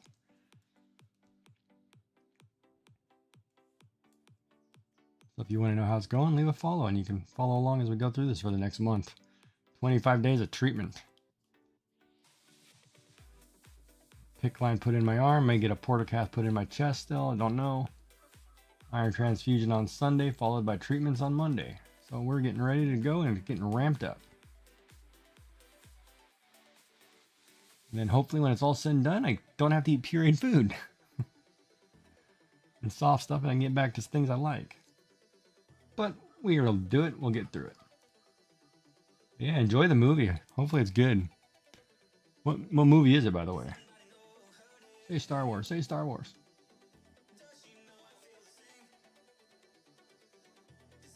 Say something animated.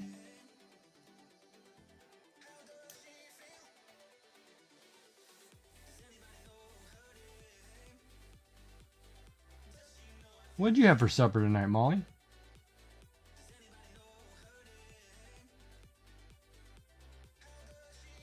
Did you get your normal Friday guacamole?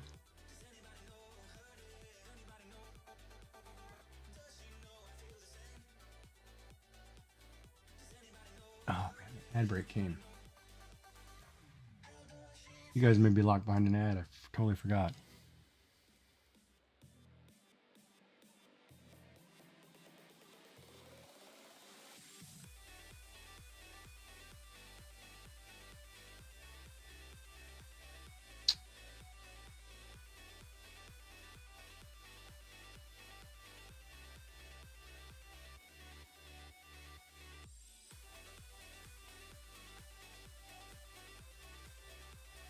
Drop the stitch. I think it's funny because you have so much extra stuff down here that you have to move. Sometimes it pushes back. It's like a that's wrong. What did it pierce there? It's kind of like a elastic rubber band effect. Not paying attention.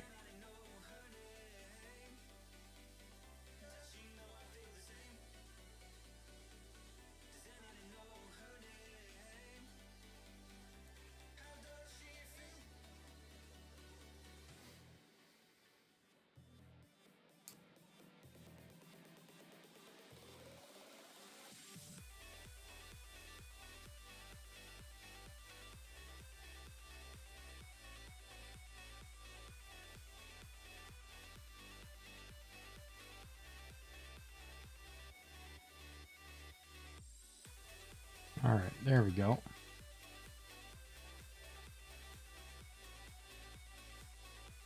Nice. All right, so now I'm gonna run down and grab my drink. And I forgot to take that little pill. Oh.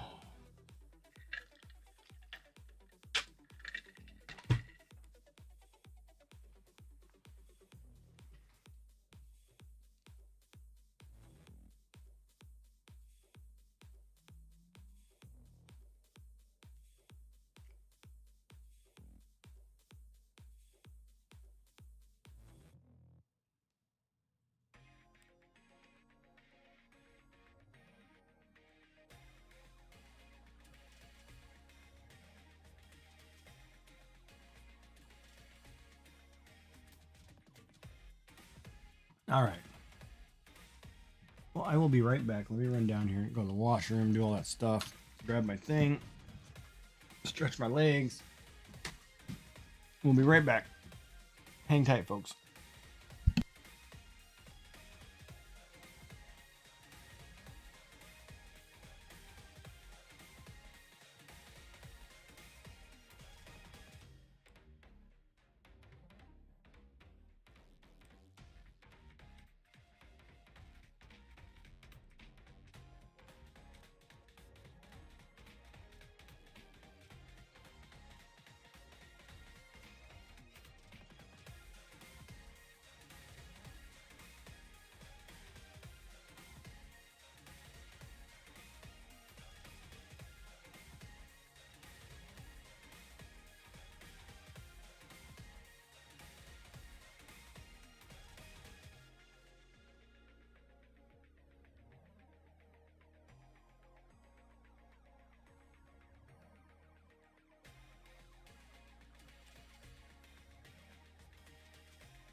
All right, I'm back. Hold on, I gotta clean up some space.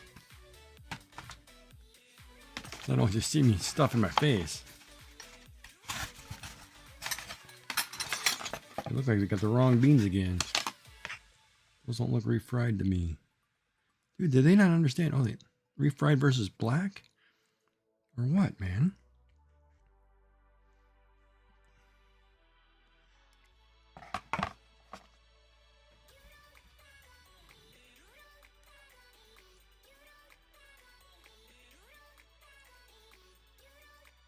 Still good.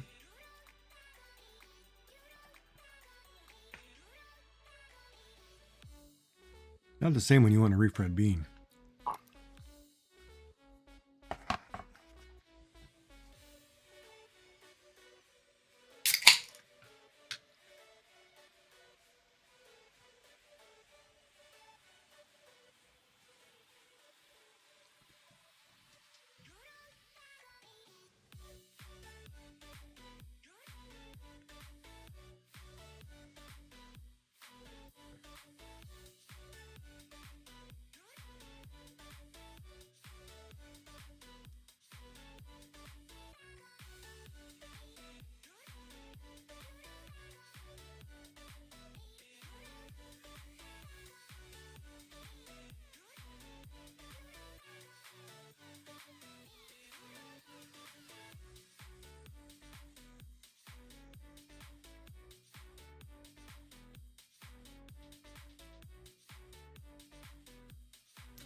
Of course, I'd like to do what the Beard Meats food guy did. He ordered one thing of everything from Taco Bell and just ate it all day. I'd love to do that. Of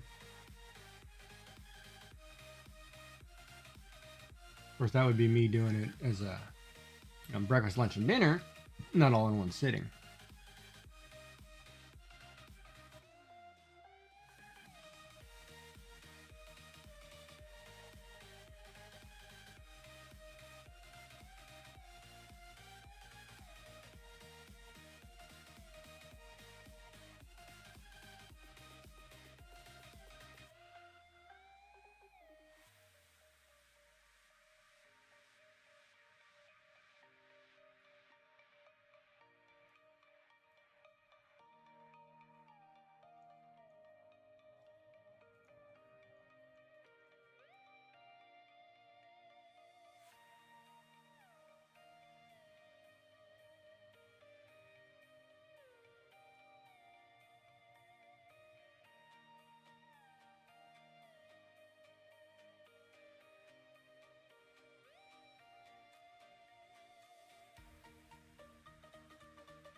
Oops.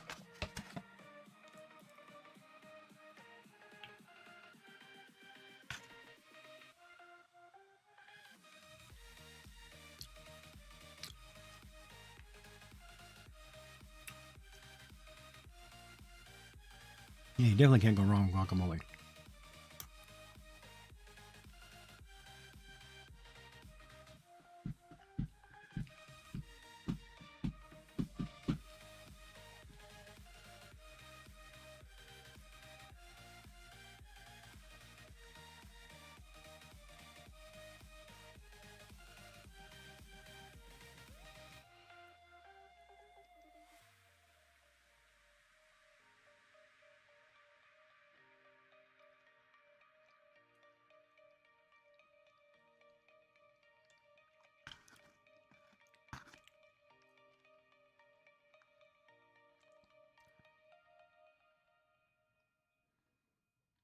Yeah, those are some big green onions.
Man, they put enough corn on this, man. Jesus.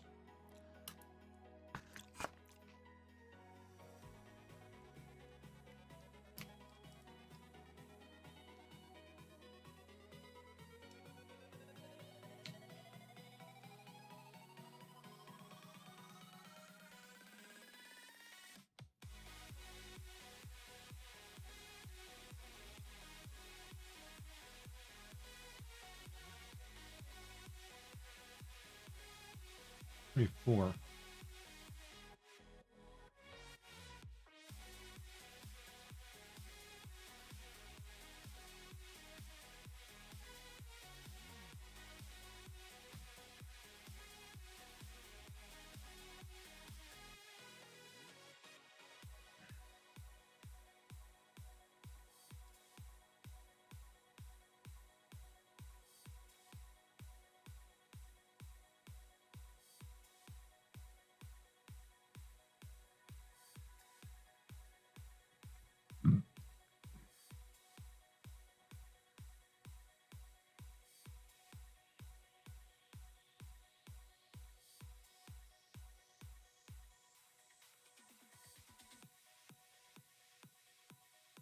Wait a minute.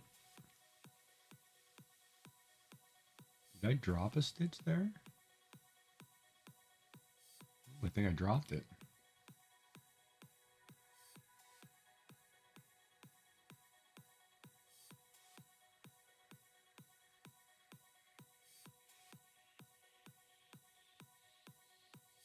It would have been this way. No, it's backwards. So I dropped my first stitch. It would have been this way. Damn.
Got quiet.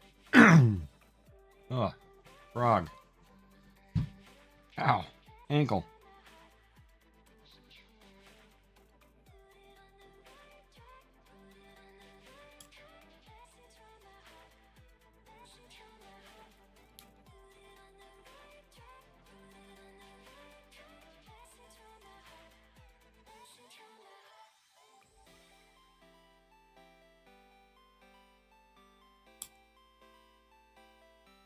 Let's see what Exotic Kitty does, actually.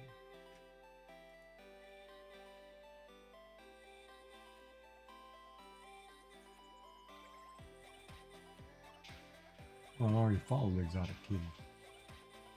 Why am I always following?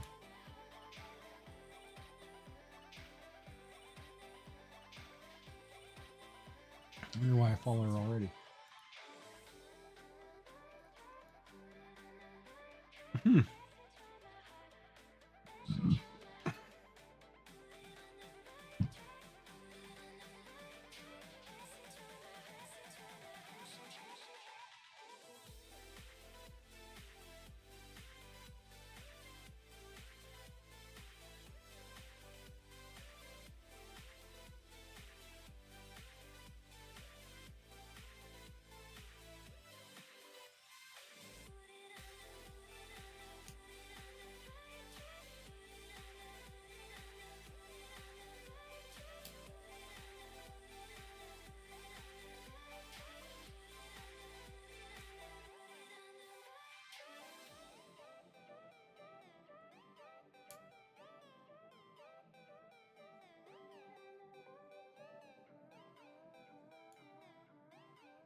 Dude, that got totally wonky in the beginning here. Oh, we'll have to fix it. We'll fix it. Got some tension issues there.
Hmm.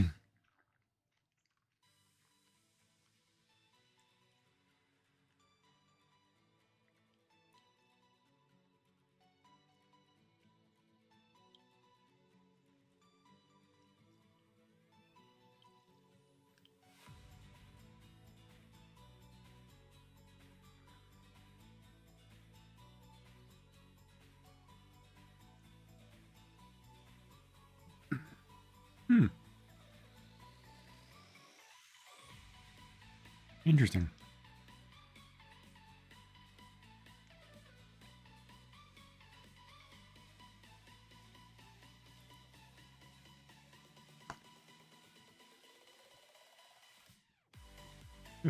Quite a big bite of guacamole.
Come on. My game's not till 11 o'clock. Oh my god.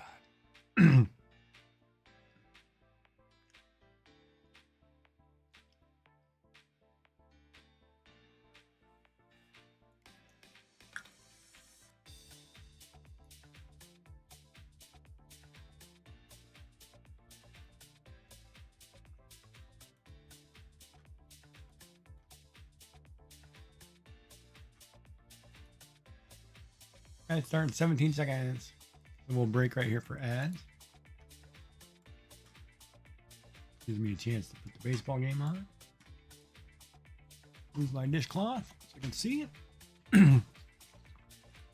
Oh, come on, Bassett. You're already losing this game?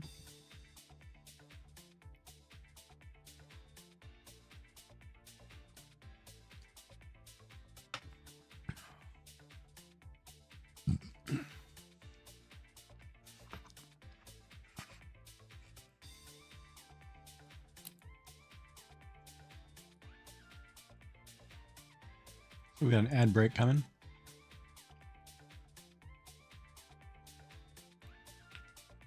Which means I'll get to take another couple bites and then we'll get back to stitching.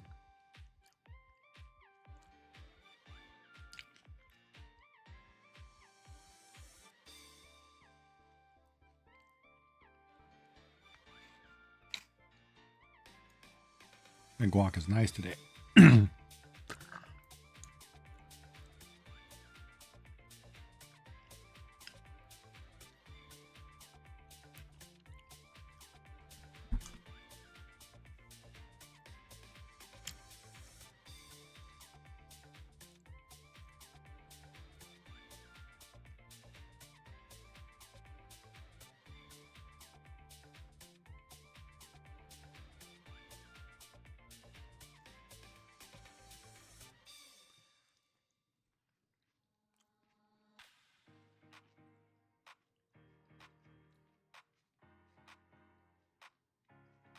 Ad break.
All right, welcome back, everybody.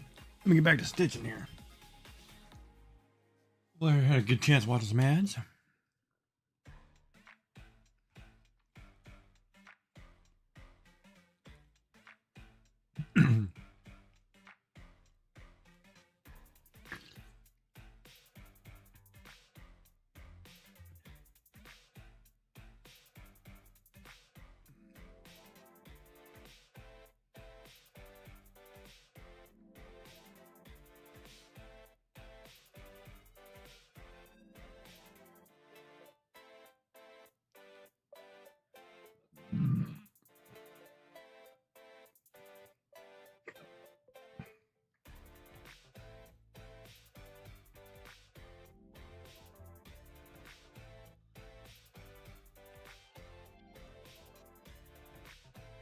Ooh.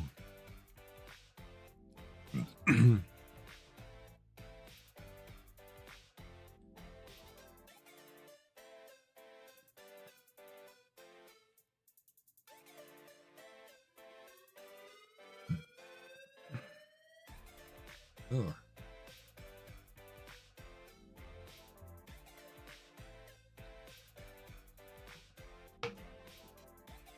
Bum, bum.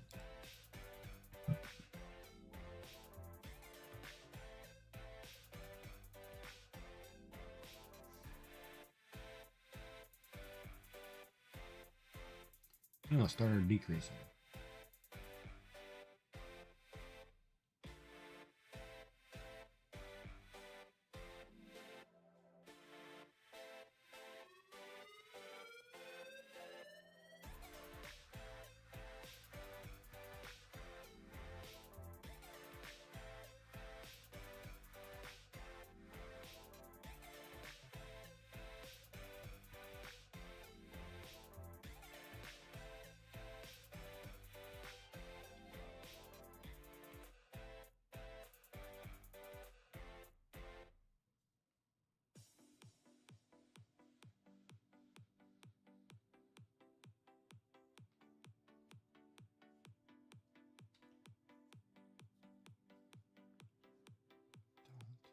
drop it.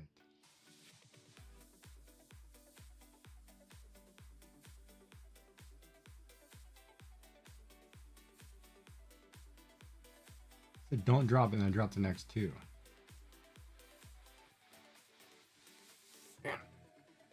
And I dropped it good too. Darn it.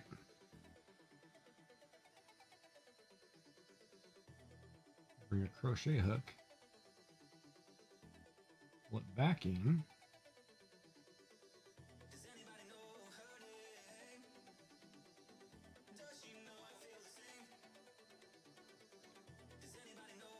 That's twisted.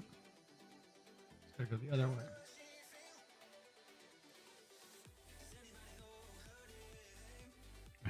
I hate doing that last, for some reason that last double hits me every time. Should've gone the other way, I think. Should've twisted the other way.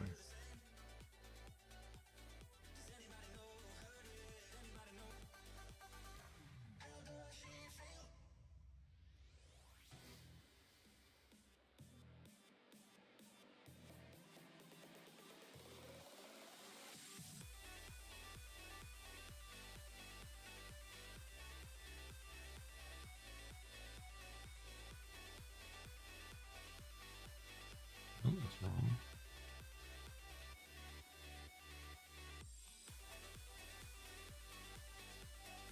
Definitely wrong.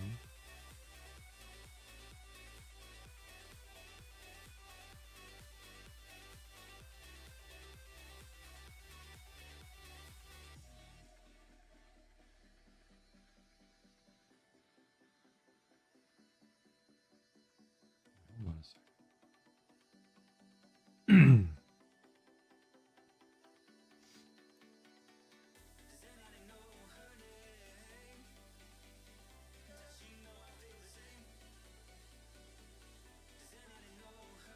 It's gonna have to work.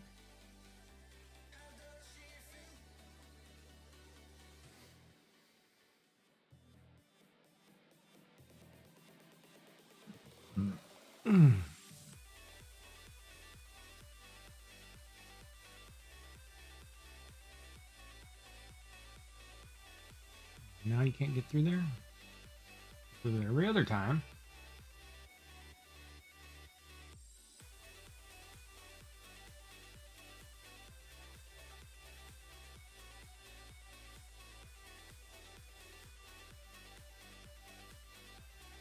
Everybody still doing all right?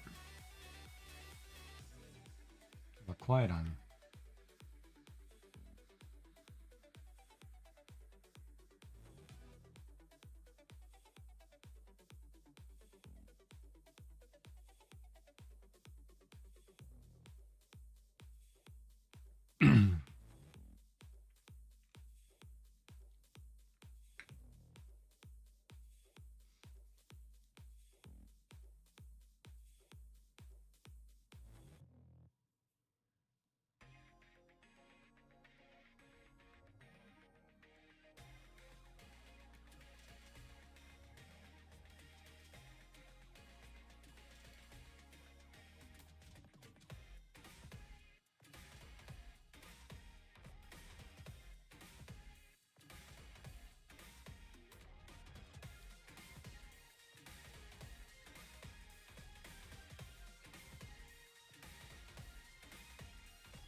Talk to me, Goose.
I thought a ballpoint pen would save my butt right there. Nice, I'll take it.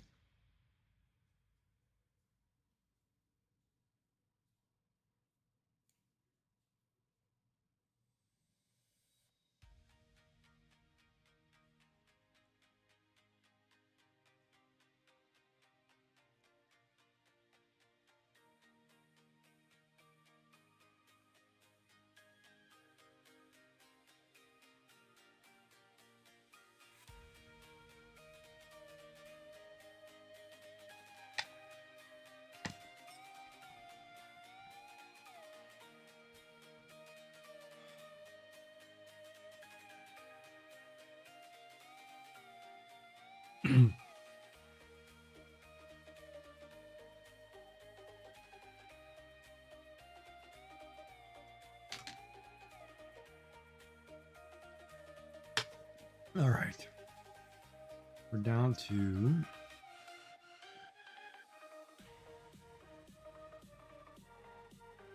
31.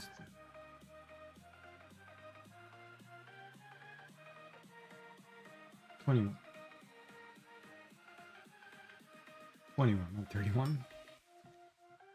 31 would still be toward the top. Ha! Only did 39.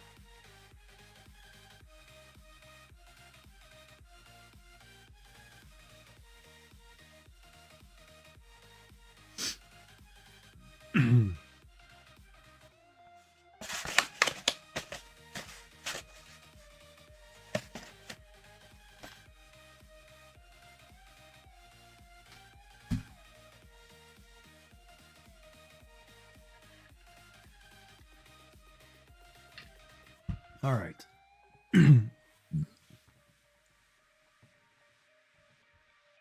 Tons.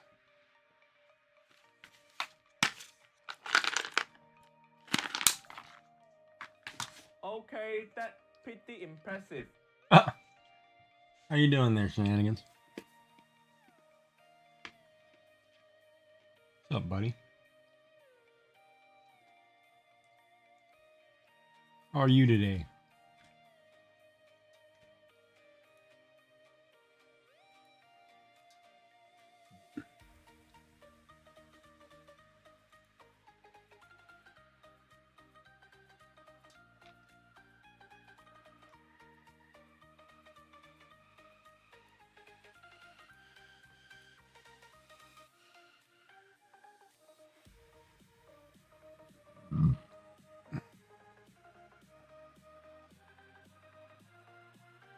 I'm good.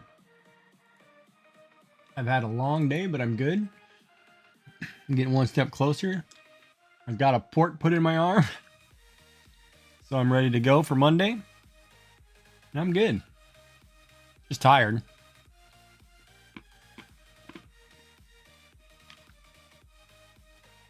But I'm good. Or called a pick line, I guess that's what it's called. Yeah. Couple days away. Sunday I have to go for an iron infusion, and then Monday it's just here we go. Let's do it.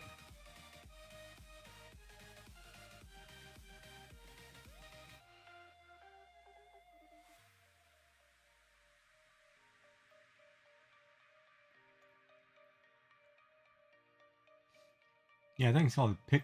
I think they called it a pick line. It was kind of cool though. I got to watch it on the large screen TV. They had this giant, I want to say 70-inch monitor, you know, and I got to watch them take x-rays and see where the line was going and everything. And it was like, man, this is cool. You know, while I had my arm out here on the table, I'm laying there looking at this like, wow, that's pretty cool. Like, what's that? You know, that's your heart. Oh, what's this? You know? Like, that's crazy, man. But not for the ones with weak stomachs. But it was cool. Now the hard part is getting comfortable not banging it everywhere and trying to sit.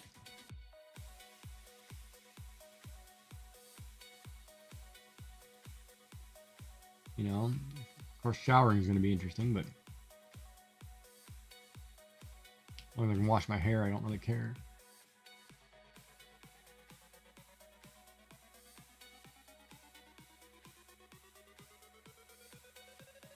Of course, I was supposed to have a portacath put in. So that was a long story. I was supposed to have a portacath put in, which is just one in your chest. So I show up at the place, you know, to get this portacath put in. They said, all right, we're here to show you how to clean your line. And I'm like, clean what line?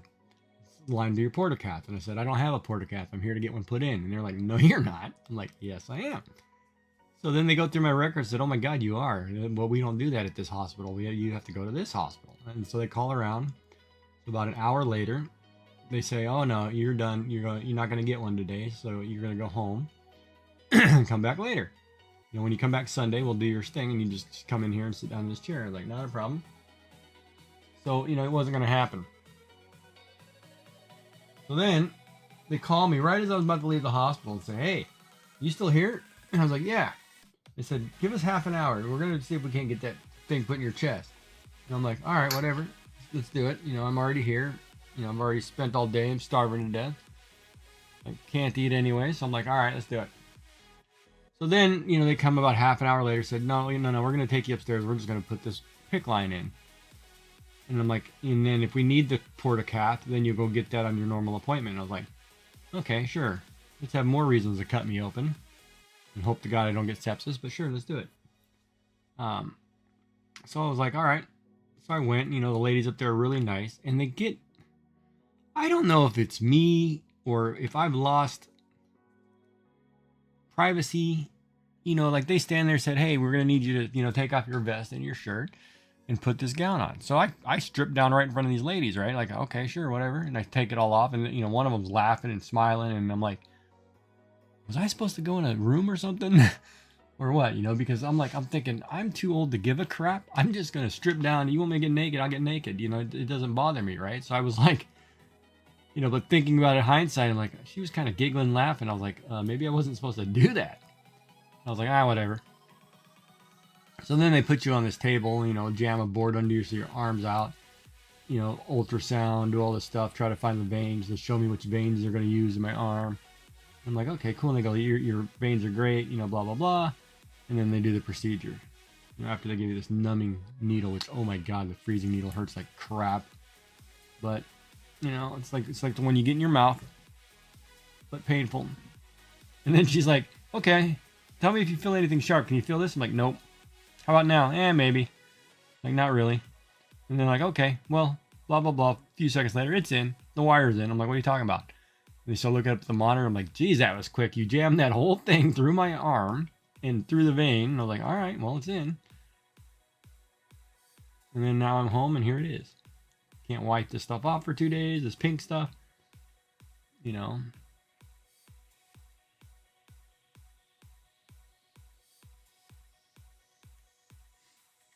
I get to talk about it and hang out with everybody. It's been a lovely day other than that. So how is your crazy day going, man? Any luck on that rocket booster? And I did want to talk to you about that. I had a thought about jet propulsion.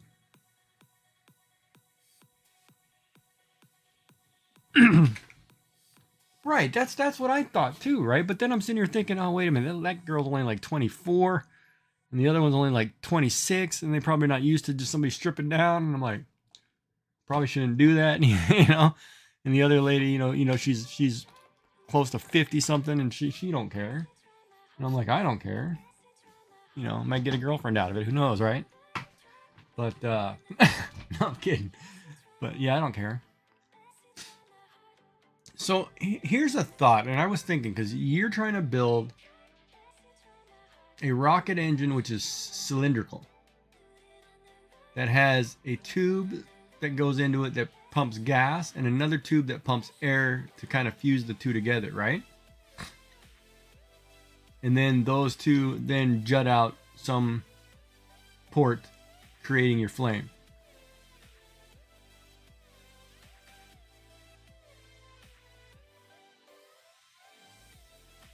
Has there ever been a situation where, like, because the fuel is too much, like putting a separate chamber where they mix and then the air pressure just pushes the vapor into a exit instead of, like if you have too much fuel, it'll only drip into this chamber, and then the air pressure in there will vaporize and push instead of like, like if you squeeze a balloon kind of thing and it just gives a quick jut of air, instead of mixing the two together and then out, but putting them into a separate place that mixes and then kind of filters out.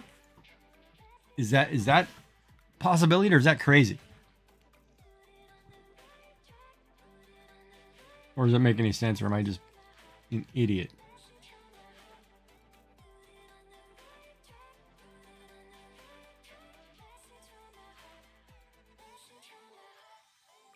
Well, yeah, but it wouldn't be, no, it's more like a pre-pressurized gas chamber, right? It's not lit at that point. Because you filter the two in, you got your intakes for both fuel and air. Then they go into a second chamber, but the amount of fuel gets smaller. And so it's forced to vaporize like in a fan. And then it gets jut out into a section which then is lit. So it's just more of a gas than it is a liquid. I was thinking like that, right? When you think of propulsion, does that make sense or is that crazy? Because typically when we think of propulsion, you got to have a blend, right? Well, if you don't, where is that actually blending? If you can't control that blend in the chamber that it's in, well, control it further by putting it into a second chamber that will do that last bit for you so you don't ever get the overflow. You know, maybe that solves the problem. I don't know, but of course, if it takes off and we make millions, let me know. But it's just a crazy thought. So I was watching, I guess I was watching SpaceX or something. I was watching these different rocket parts, right? And I was watching the flame off this last rocket that exploded, and I was like, you know, there's no fuel there. There's no fire coming there. So that just caught fire, and that's a separate cylinder that's pumping gas. So there's got to be separate chambers. So I mean, the gas has got to be filtering through multiple places, right? You just had a leak. It was crazy.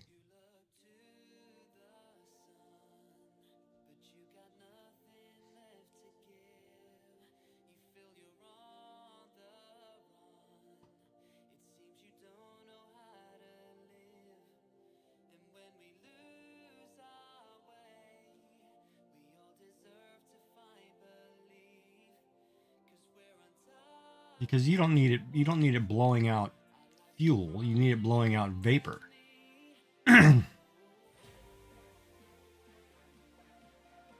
either your liquid fuel has to be gassed somehow, or you have to be able to control it to where it spins fast enough to create a vapor, or heats up fast enough to just a vapor is released.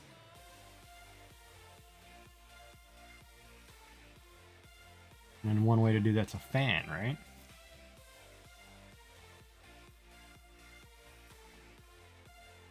Of course, if you figure out how to make liquid plasma, you know, then we're talking. We'll make a warp drive in no time.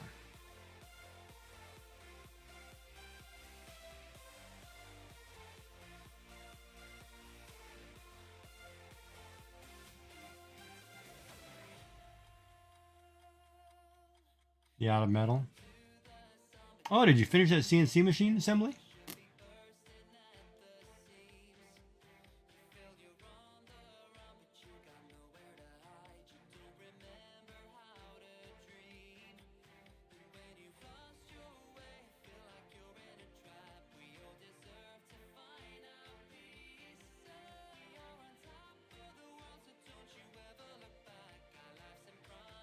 I gotta get some chocolate ice cream, man. Just hankering for something. Turn it over, keep going.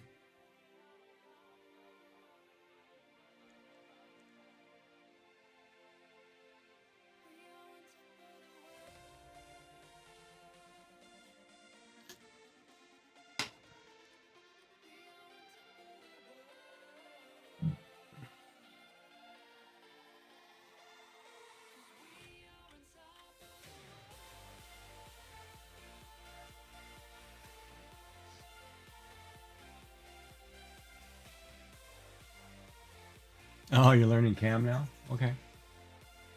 Ad start in 5 seconds. Or 20 seconds, or however long it takes.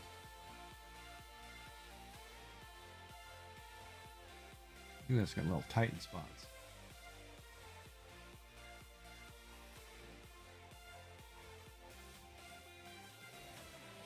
Looking pretty good, though. I like it. I'm gonna have 2 new dishcloths. Who would have thought? Who would have thought that I'm sitting here knitting a dishcloth?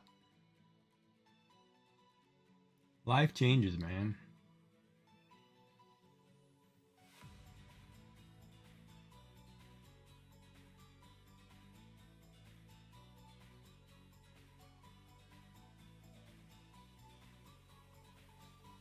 Life changes.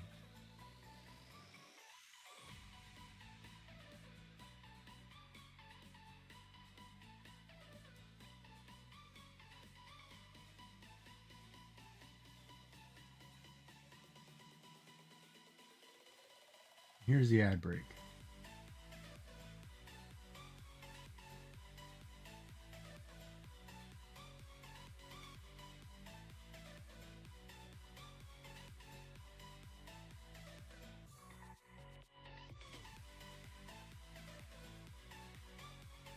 Yeah, life changes rapidly. Enjoy it while you can.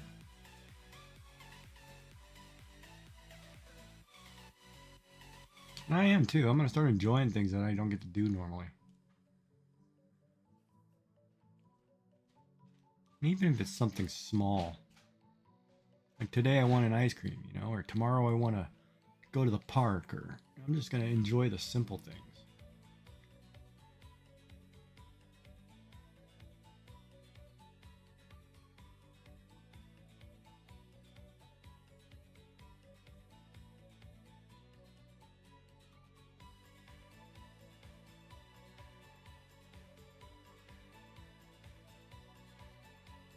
Or maybe I'll splurge and buy a bamboo A1 combo or whatever and just say, you know what, I'm going to 3D print something.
Is it raining? I feel like it's raining.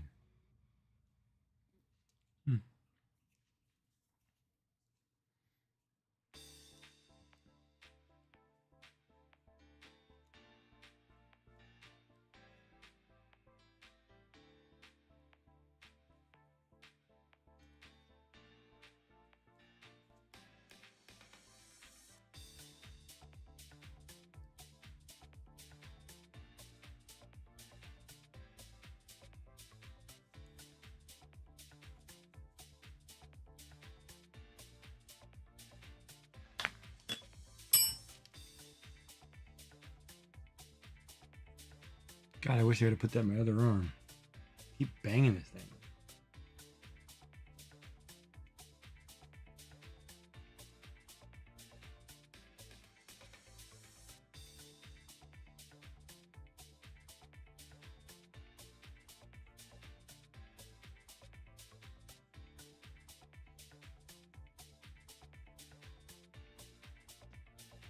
Welcome back from the ad break. That I just kept working through, sorry. Normally I pause, but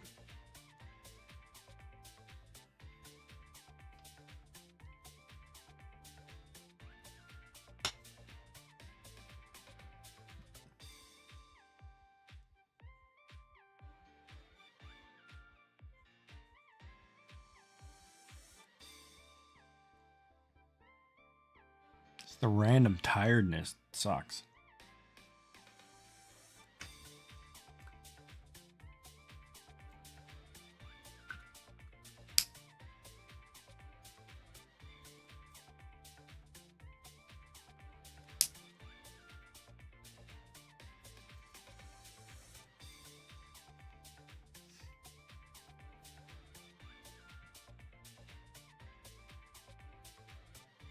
I gotta buy some orange pico tea too.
Oh, I gotta plug in my headset. Otherwise, I won't be listening to music.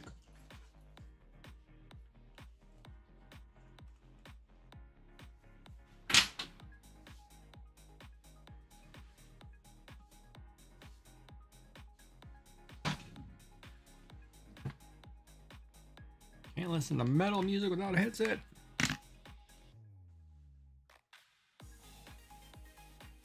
God. Now I'm sore. What did I do here? So random. I always get these random pains, and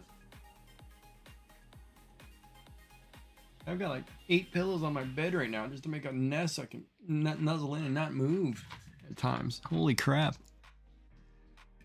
Of course, I'm open to somebody tucking me in, but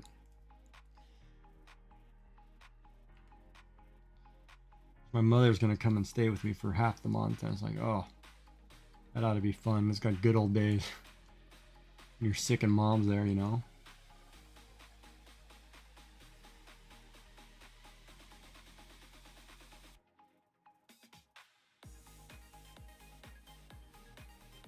But it's probably good because I'll get to clean my house.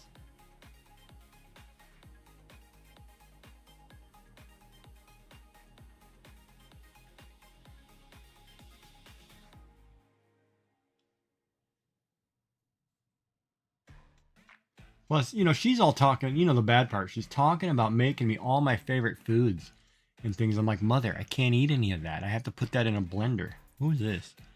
Sabrina Carpenter. And that ad's been on TV now 3 or 4 times. Must be a new music video. And I'm like, yeah, you know, I'd love that, but I'm going to turn around and put it all in a blender. And then it's not so good. And she doesn't seem to understand that I've got a stent in my throat that's only about as big as a straw. I can't fit what you're trying to cook through that straw. But believe me, I would love to. But I have learned if I can't eat it, don't eat it.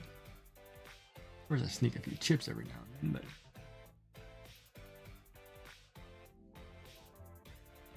but I actually thought I bought more of it. I didn't. So tonight's treat's going to be ice cream.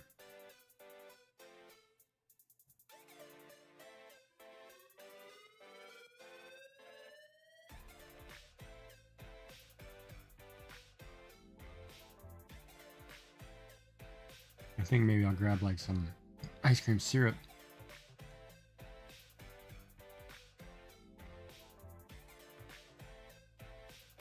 What is it called? That magic shell or whatever that stuff was that you pour on top, and fudge or chocolate.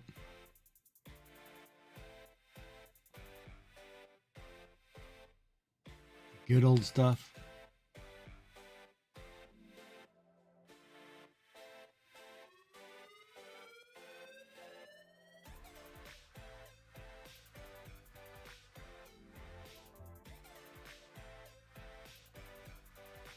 I think they do. I actually think I saw it the other day at the grocery store, and I was like, wow, that's kind of a throwback. It's like that Nestle Quick. They still have that stuff. And I was like, wow, they're still making that in like bulk. I'm like, I didn't think that was a big thing, but I guess it is. I haven't made a chocolate milk or strawberry milk with that stuff in ages. It's been about 30 years, I think. Actually 10 years. I'm younger than that, folks. I'm just kidding. I think I'm older than you anyway, by the way. I'm older than you by a couple years, I think.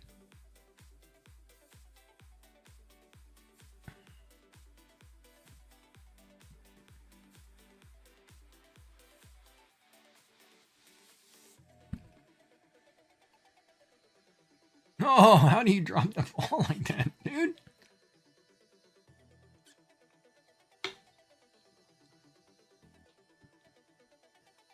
Yeah, I still think they make it. I don't know if...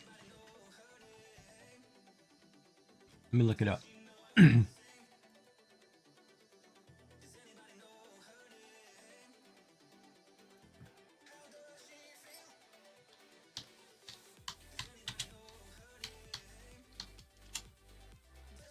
Yeah, Smuckers, they still make it.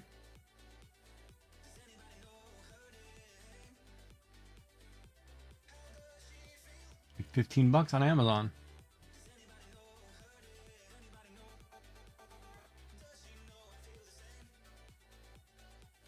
Yeah, it's just chocolate melted with coconut oil that hardens. You pour it on something hard, it hardens.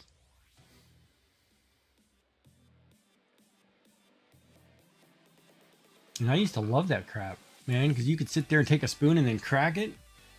Like, oh, just the simple things like that. That's what I'm talking about. Like those simple pleasures, you tend to not realize how important those are. Like that first bite of a pizza, you know, which I can't do right now. Or, you know, something simple you totally miss. Just the simple thing.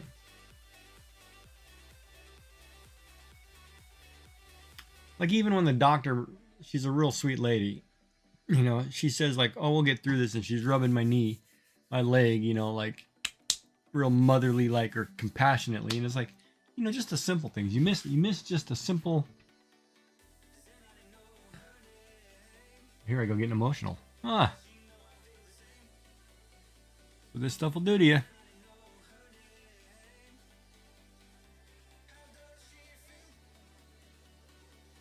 And then I'm thinking of buying a drum kit. One of those ones like Drumeo has or whatever. There's those cloth covered with mats, electronic. And just going to town on that sucker, man. It's been a long time. But you know, it's such a good release of the day. You get all your tensions out and just sit behind a kit and just, you know, tapping away.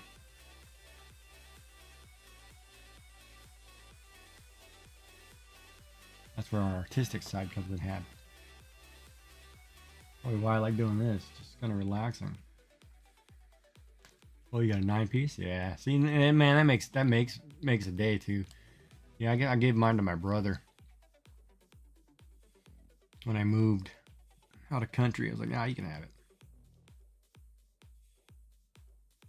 Of course, my friend had my Marshall half stack, which he got lost, supposedly. I'm like, you're a liar. She liked that. But it's life of being in a band with bandmates who are poor.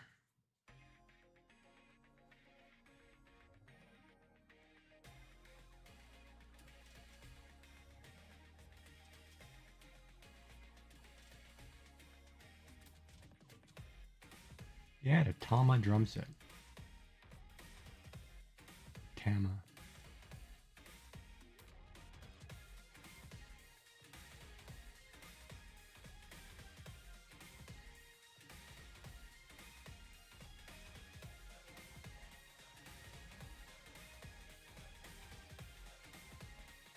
Yeah, but but when you set that sucker up, man, that's one hell of a release. Just to be able to sit there and just to rock out, not care what people think, just to free your mind. I mean, it's like strumming a guitar, man. It's just great stress relief.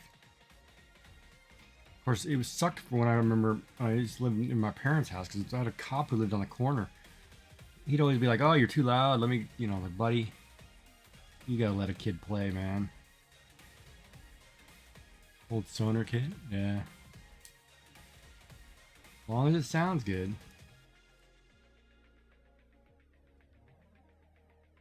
That's the only one of two things that I have on my keychain. I have a paracord keychain with my truck keys. And the only thing I have is a drum tuning kit key and a pool cue sharpener on my keychain. All of it was on there, plus my keys. And people are like, what is that for? I'm like, oh, I need to tune a drum set. I'm terrible at it. But you need one.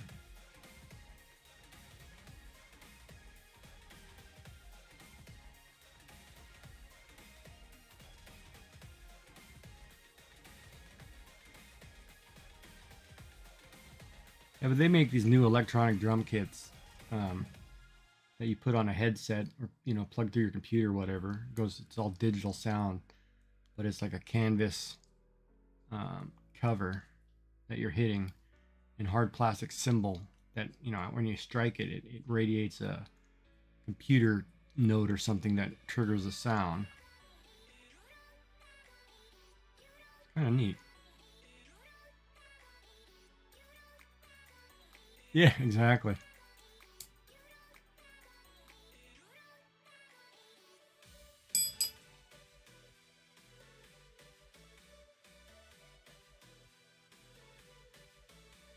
Fine.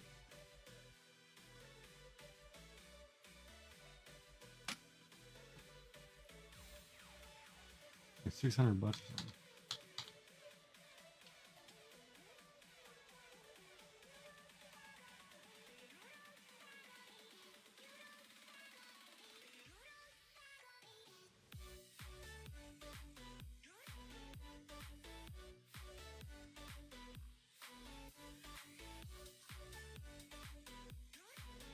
This is the one I was looking at. It's just this. You click on that link, that's just the drum kit I was looking at.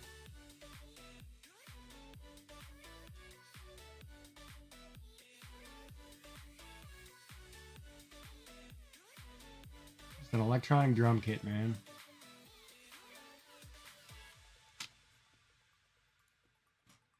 And it seems cool.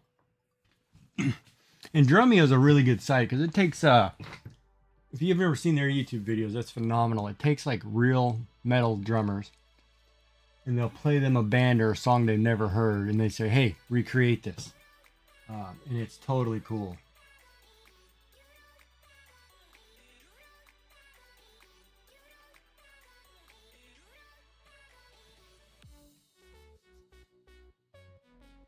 Yeah, Drumeo, I love that stuff.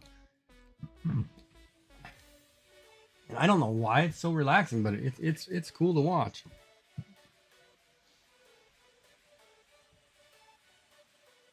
Boy, but that new Slipknot drummer from Sepultura, Eloy Casagrande, oh man, that guy's a beast.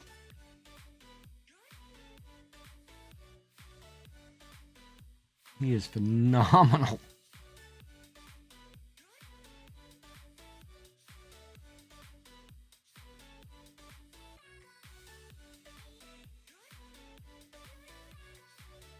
Whoop. Gotta grab two here. Whoops, made a mistake. Forgot I was downsizing.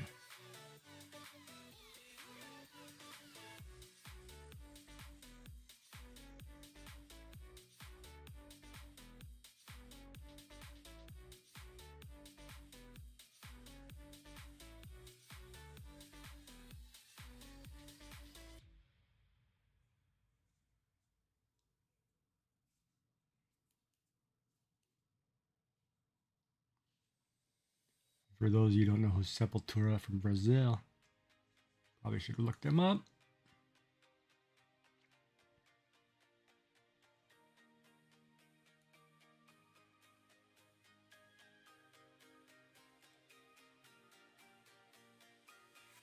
They're on their farewell tour.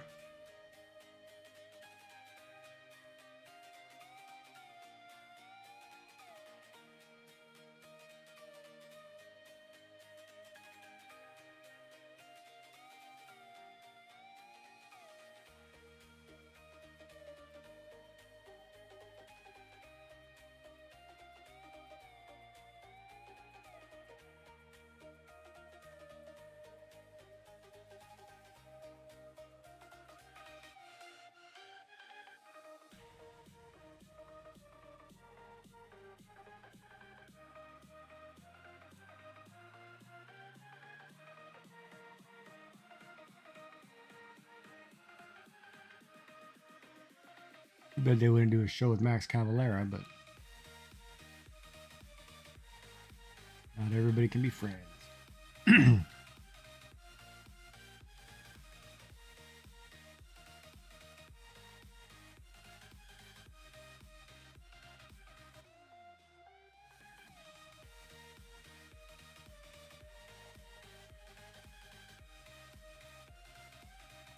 Oh, maybe I'll make a root beer float tonight.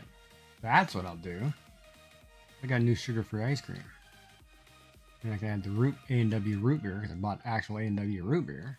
And I can have a nice float and not worry about the sugar content. That sounds like a plan. Actually, that sounds really good. This next hand break, that's what I'm going to go make, man. A root beer float.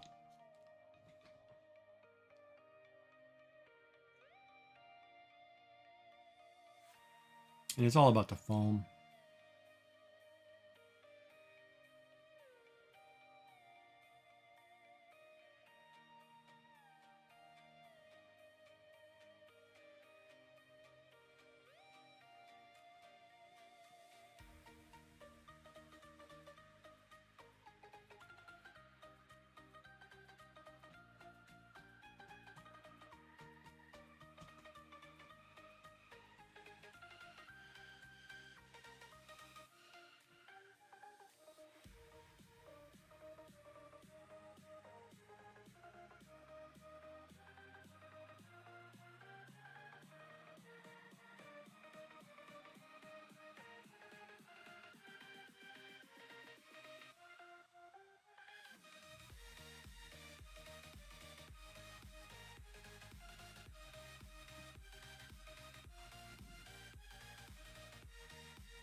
Roots. Bloody roots.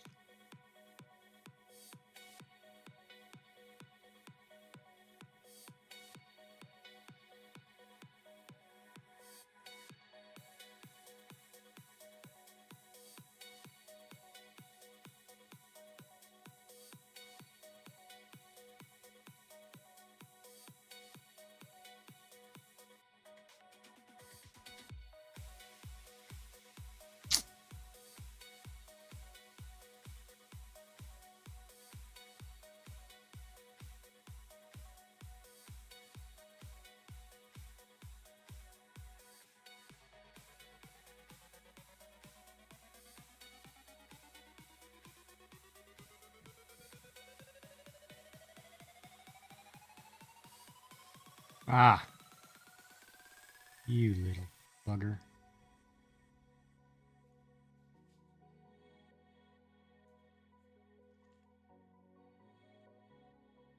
Gotcha.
Yeah, we're getting there. Another day.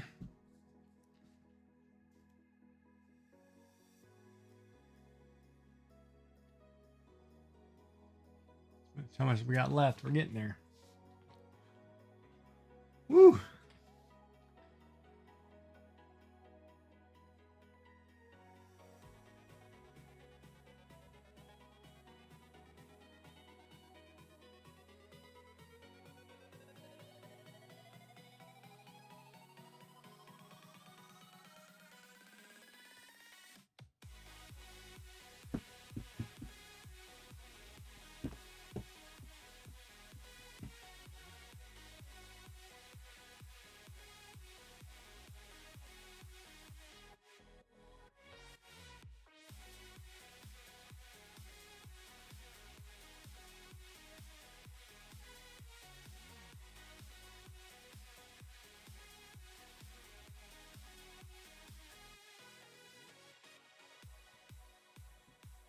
I need to find those keys. I don't know what I did with those keys. They're in. Grab that. Get that car fixed. God. You put that tape so tight.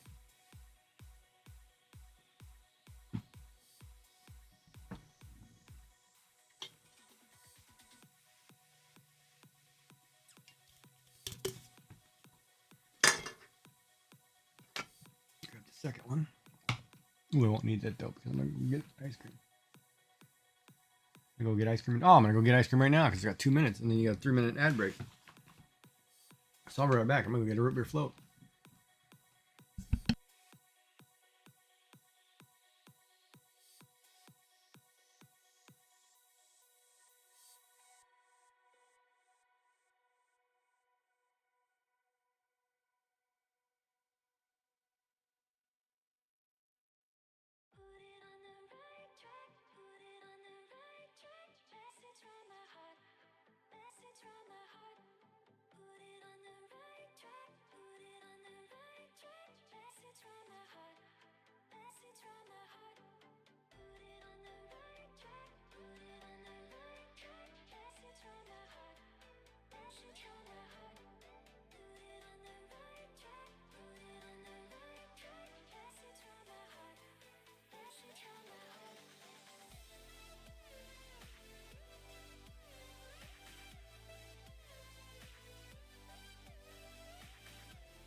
I'm gonna make it back just in time. Check this out. All right, so if you're not familiar with how root beer floats work, here we go. Root beer float, large mug of vanilla ice cream. 1 root beer. And you just pour it in there. And what it'll do, it'll foam up and create this foam.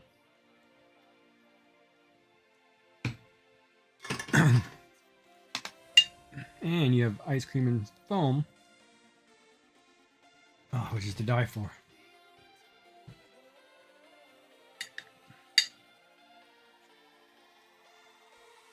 It's called the root beer float.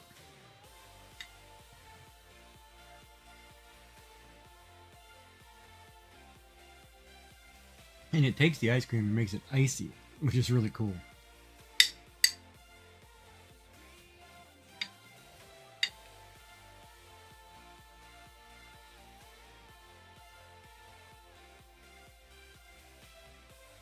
So if you never had one, I would recommend one. Good time.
Let me scroll around, see what everybody's doing. I don't know who that is.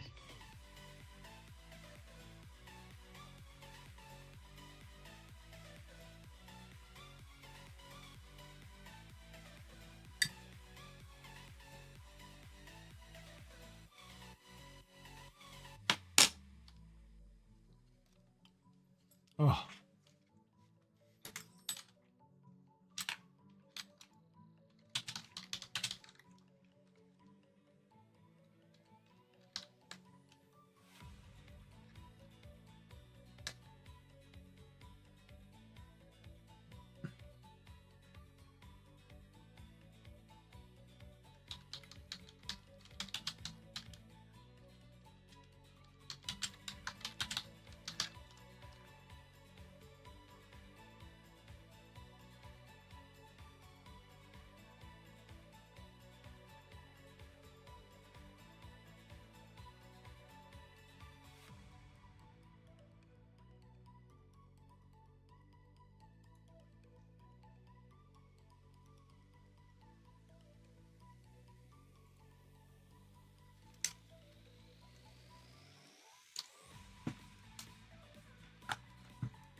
Oh.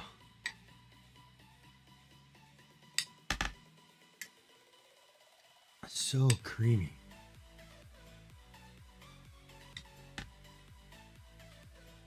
Should have got a bigger spoon. Use this tiny spoon. I don't know what it is. Like, I like the teaspoons and smaller cups. Or smaller forks. Salad forks, I guess.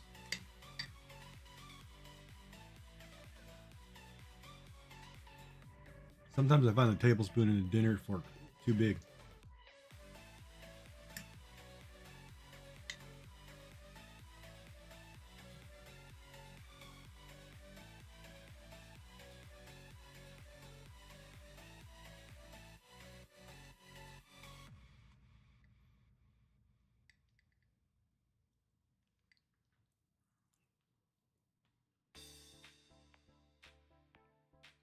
Then if you get one of these A&W, they put it in a frosted mug.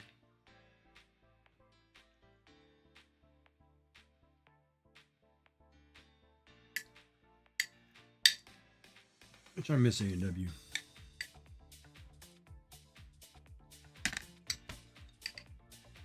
I actually miss the Arby's we have too. We have a nice Arby's. It's about an hour from here.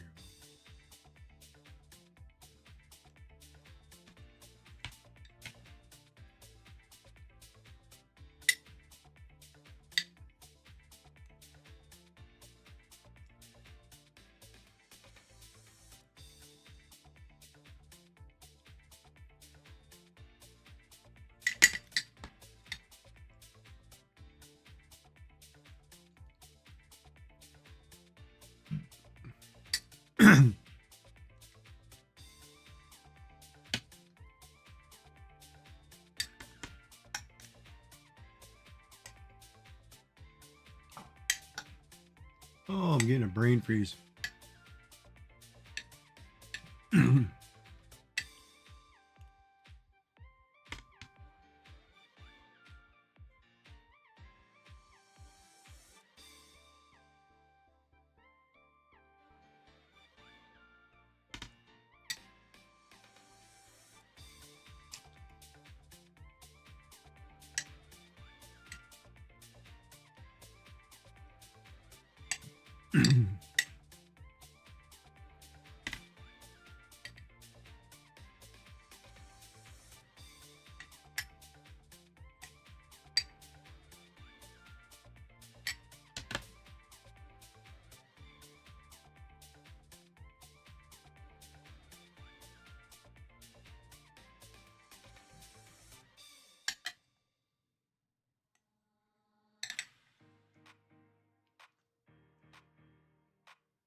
Well, that hesitation was almost late.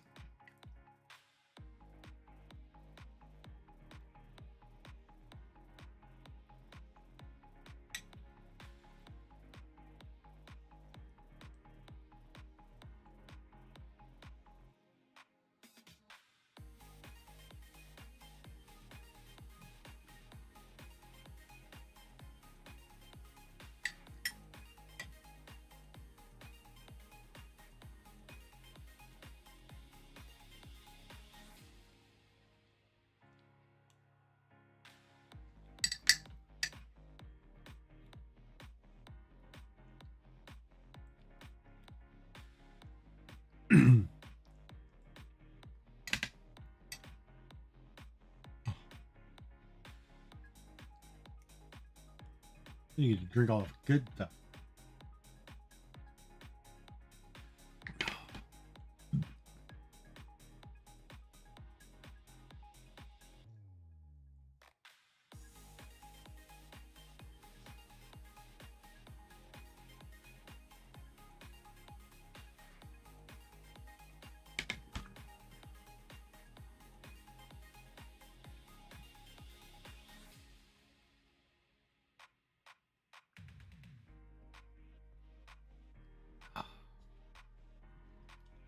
Yeah, this is good.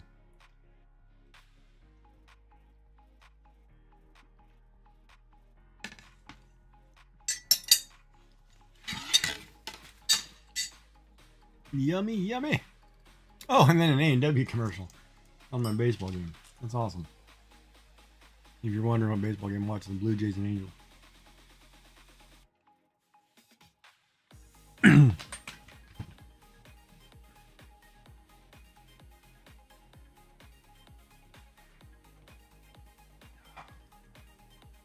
Natural cane sugar, caffeine-free root beer.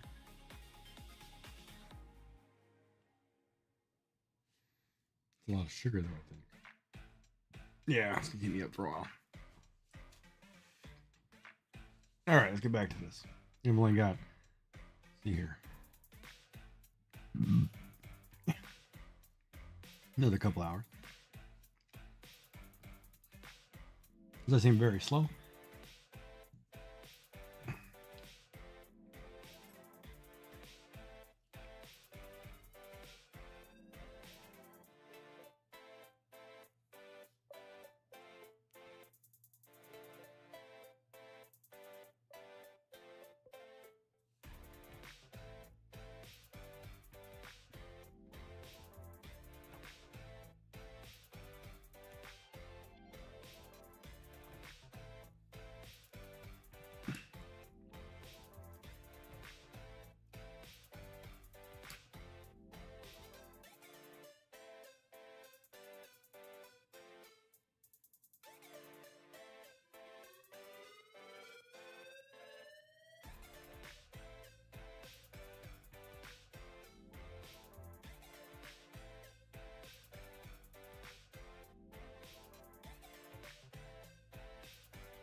Oh crap.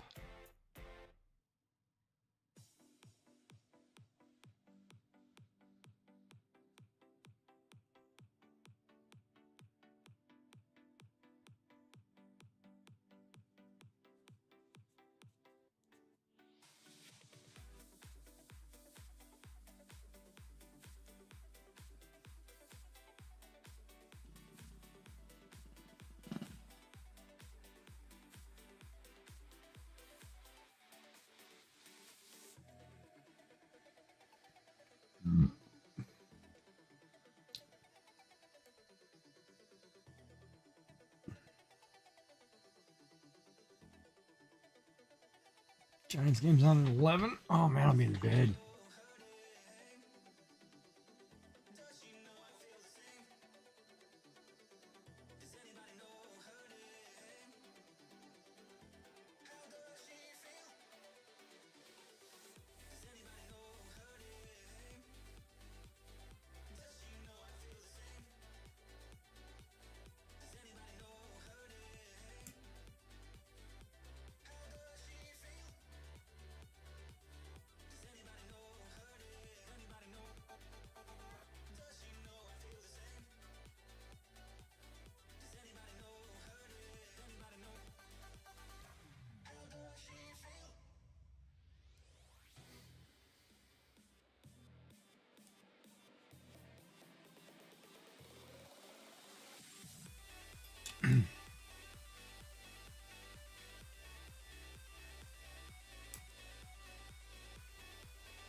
Bomb.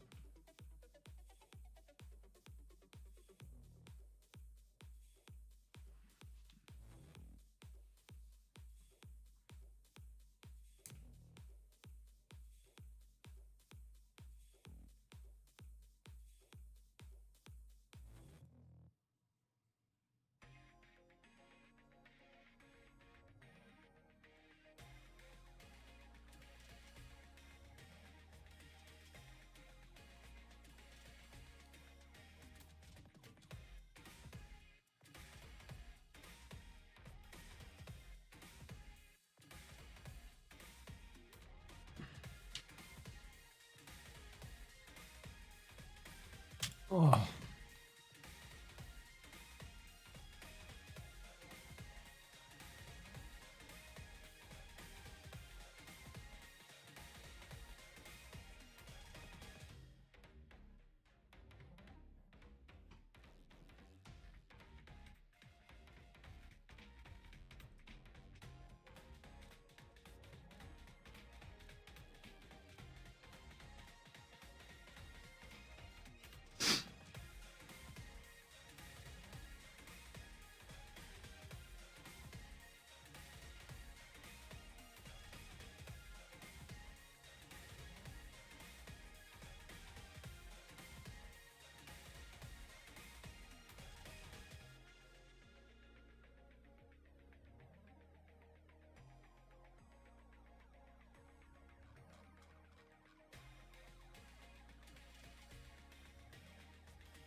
Should I shave my head? Is the question.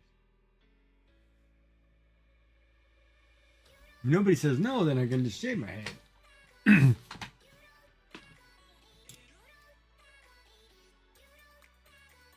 And we're repeating songs too.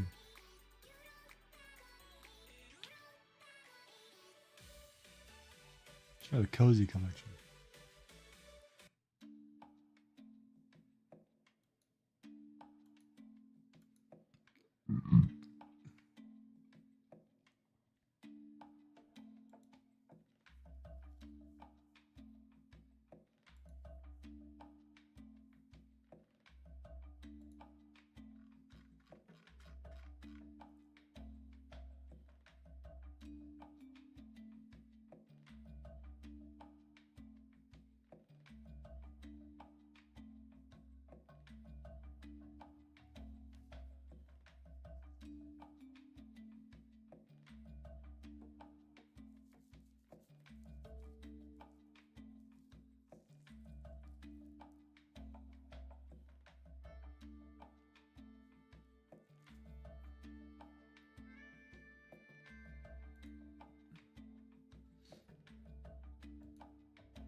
Well, that's got a very Tool sound right there.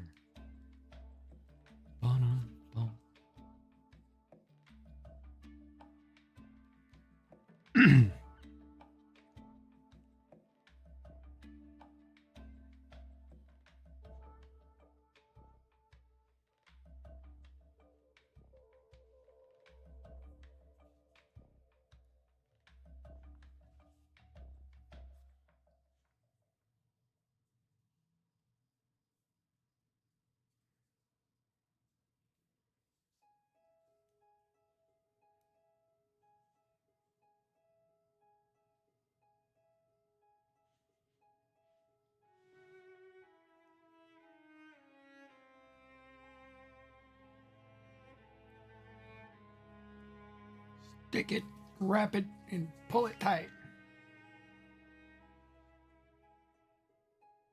Wrap it around their throat.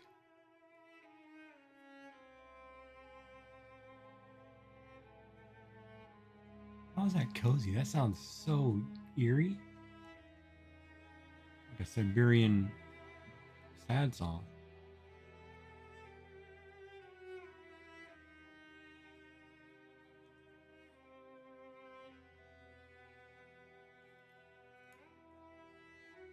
Oh, churros. Covered in chocolate. We put ice cream in that sucker next? Powdered sugar.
That can't be right.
Wow, that was one wicked curveball.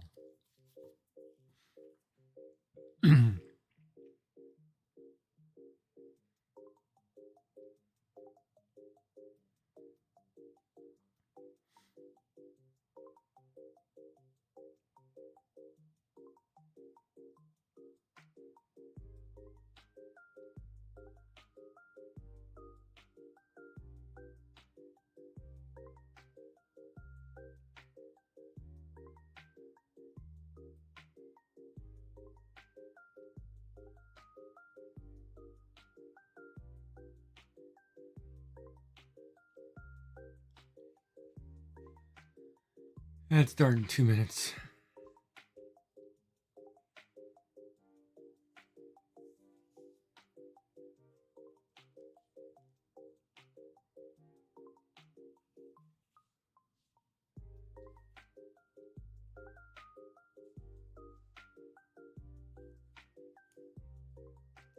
Wait, what am I doing?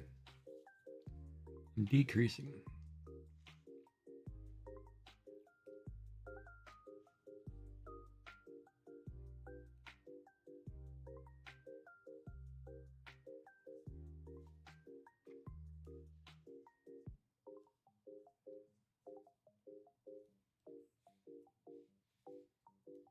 It's got a very Asian feel to it.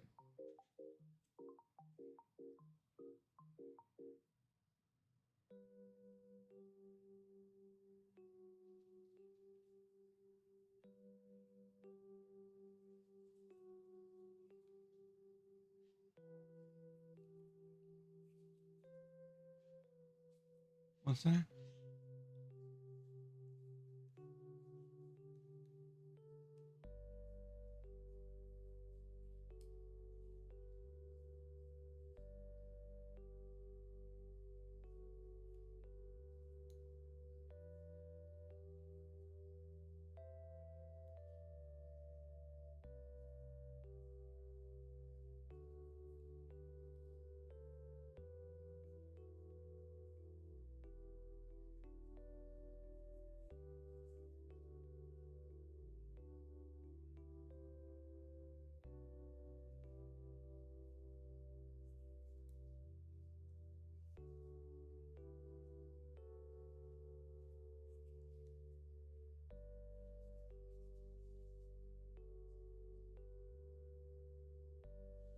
Ten more to go. We're getting there. 5 more to go, and then we start casting off. So we're doing good. All right, so ad's about to start, so I'm gonna take a little arm rest.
Oh, no, she varnished that.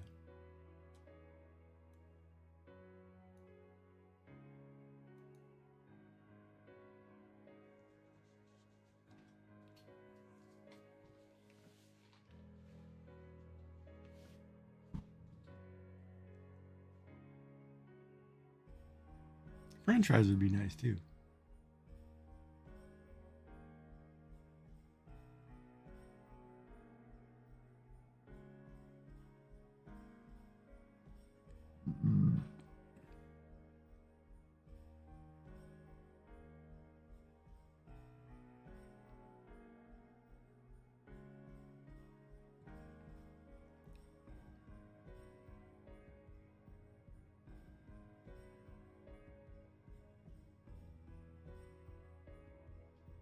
A minute to go.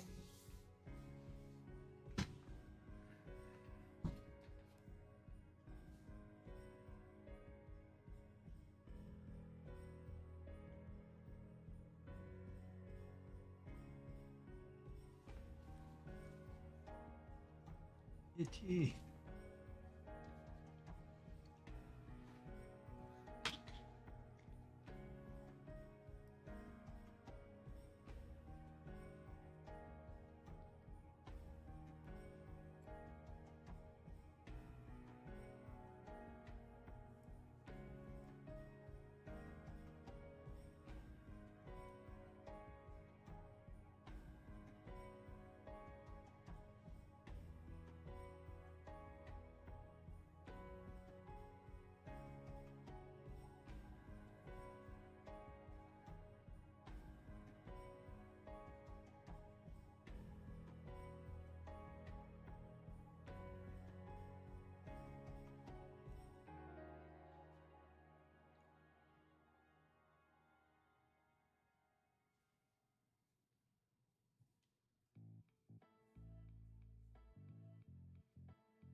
I don't know what it is, but you get down to the last few rows of this downsizing and it gets so complicated. Just be me, I don't know.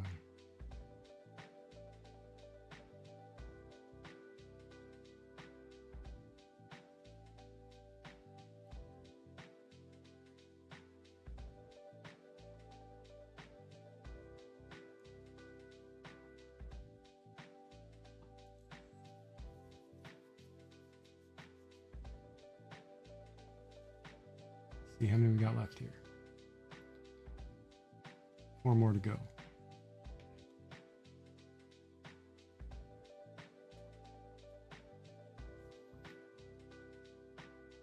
Stretch.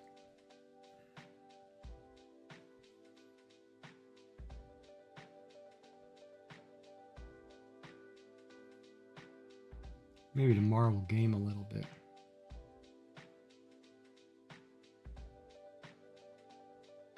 Ooh, I wonder if we're blowing up a rocket tomorrow. I have to ask if we have fire tomorrow. God. Dropped all of them.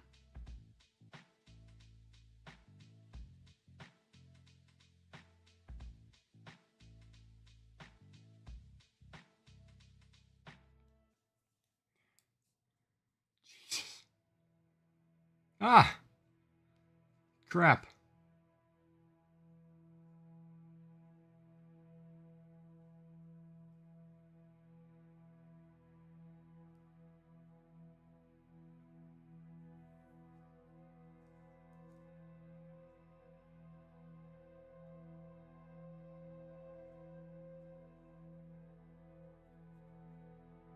Crap. Needle, stay in there, man. What are you doing? Killing me here, Smalls.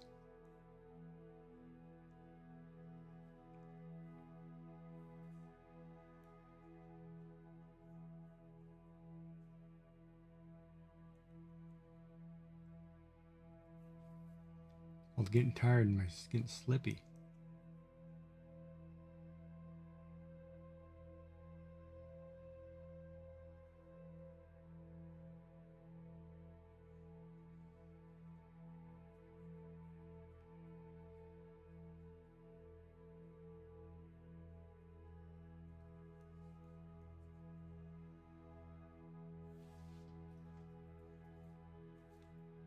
You had to go get ice cream?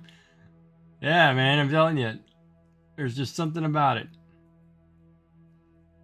Ice cream is the best.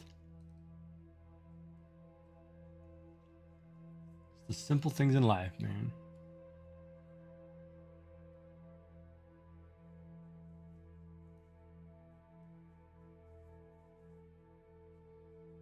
Can't go wrong with ice cream.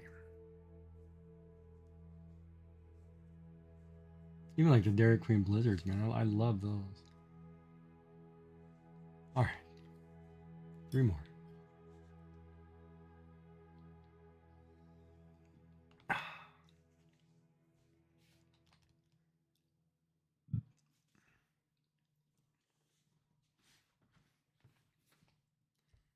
What'd you get? Like Rocky Road or something? Are you a Rocky Road guy or are you a traditional?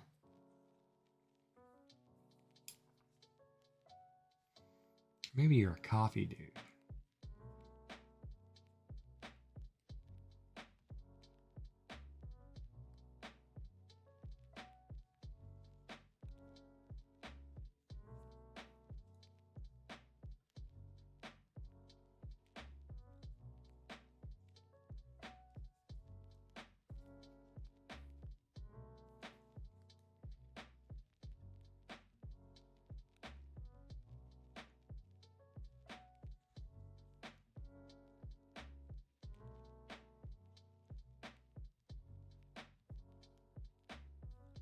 I remember my wife and I'd go get us blizzards every now and then.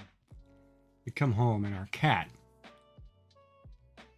Twist, all right, on, and our cat was a crazy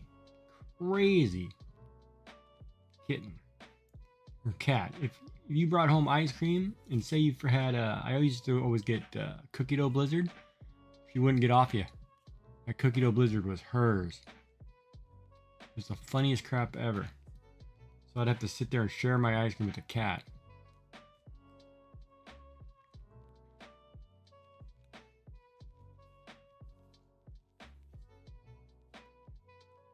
It was crazy.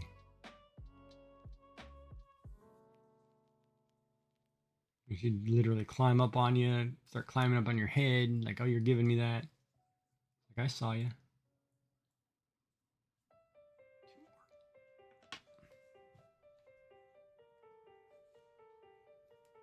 But yeah, Twist is always good.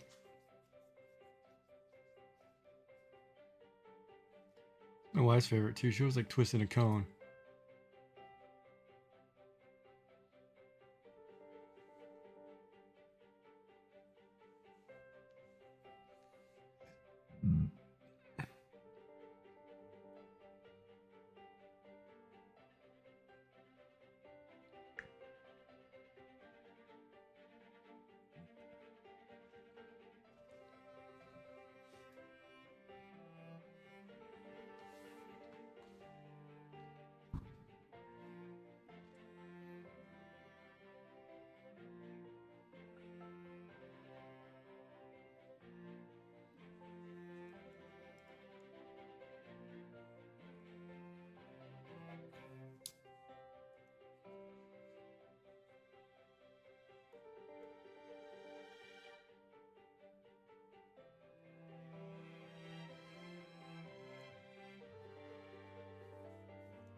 It's like that popcorn.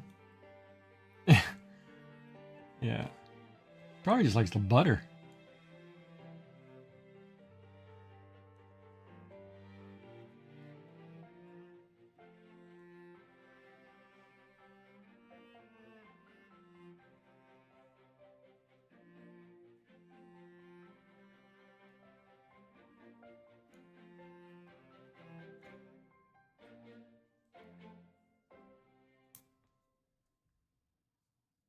Ooh, one more and then I get to tie this off. We're getting there.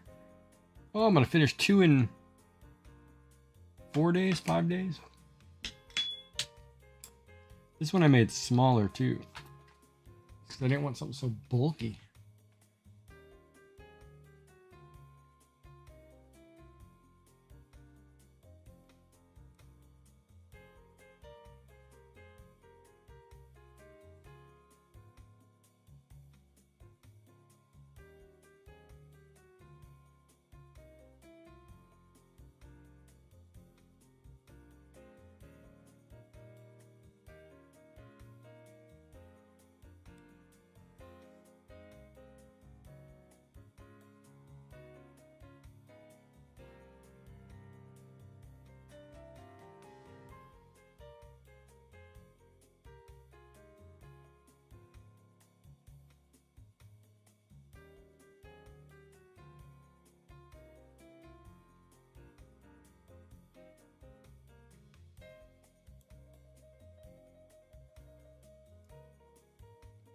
I'm down to 5 and I can't remember. All right, what am I supposed to do?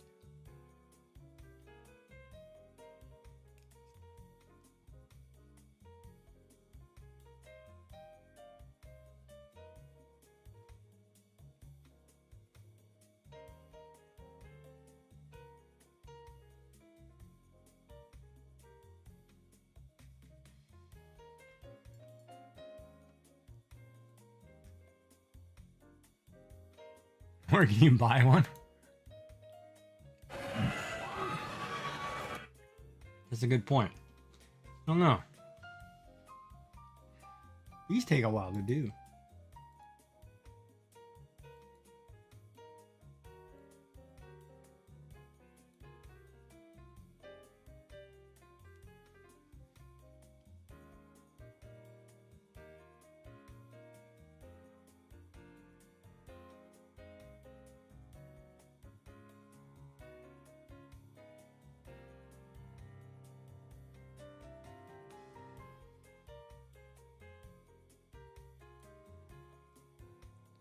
So we're gonna knit one.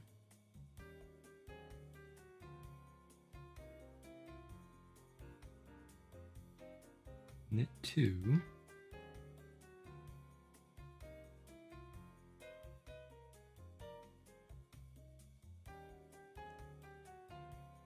Knit one.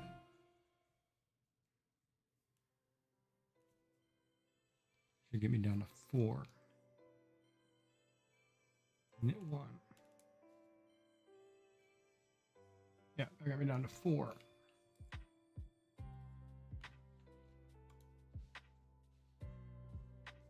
Now this is where you have to do the cast off thing, right? So this is where you take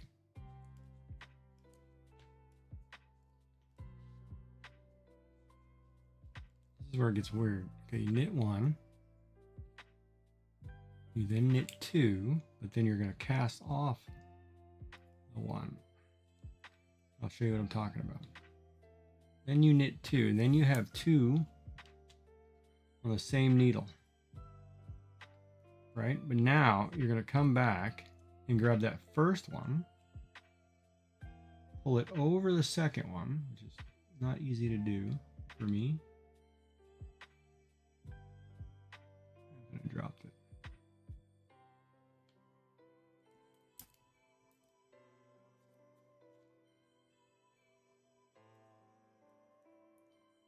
Use a crochet hook.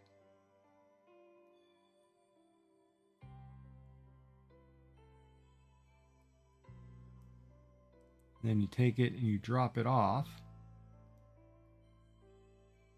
So you just have the 1.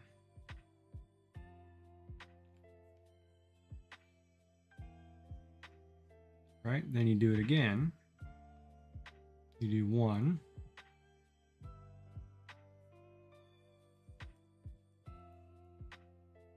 And same thing. You grab the first one, carry it over the second one.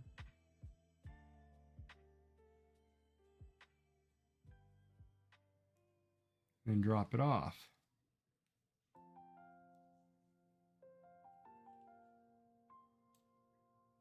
And same thing with the last one.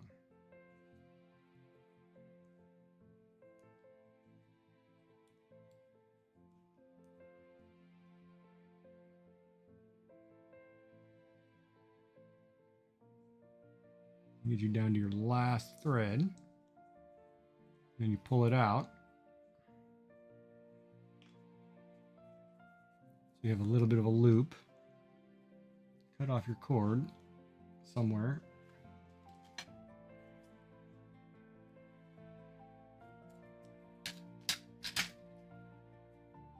Pull it through the loop and tie. And there. And of course we're going to have to weave it in, but there it is. There's my second dishcloth.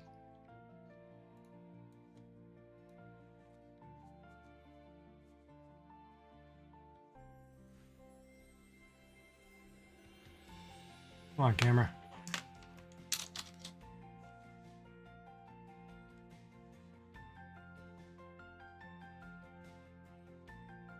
And it's significantly smaller than the other one because I did 39 instead of 44. So you can see that there's quite a bit of a difference. You lose about half an inch on two sides. It's smaller.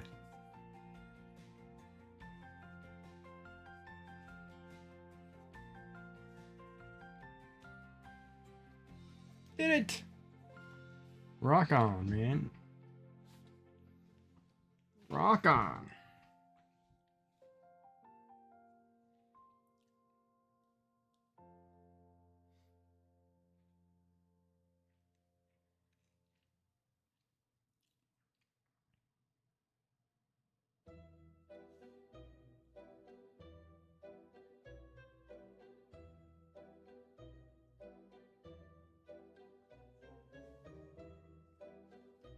I gotta find the needle.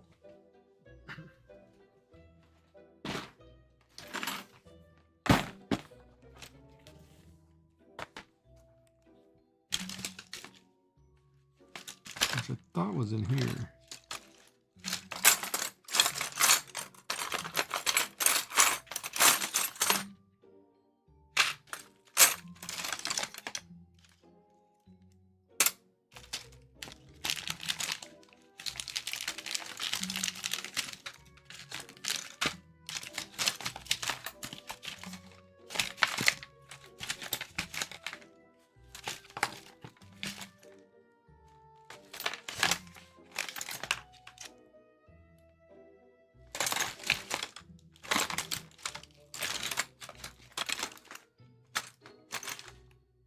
I guess I could do it with the hook. Crochet hook.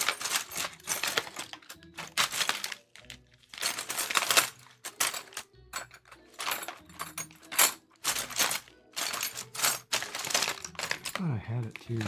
I could have sworn I saw it the other day. Where was I?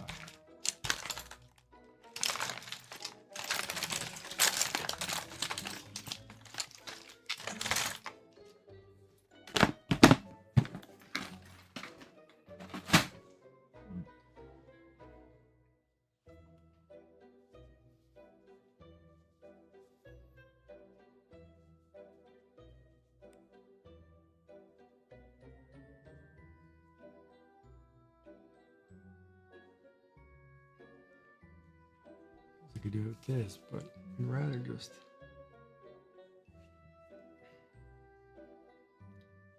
get a needle.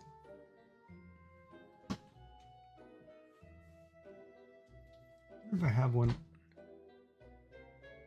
My paracord stuff. Where's my paracord kit? Yeah, I wonder if there's a needle in my paracord bag.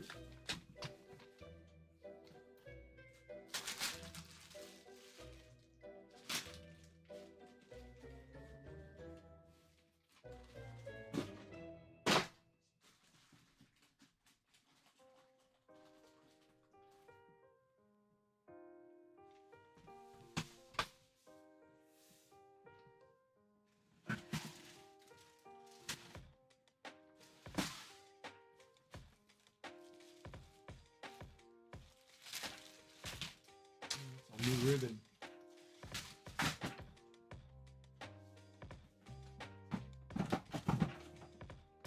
Crap. Where did I put my paracord? Oh, it's right here.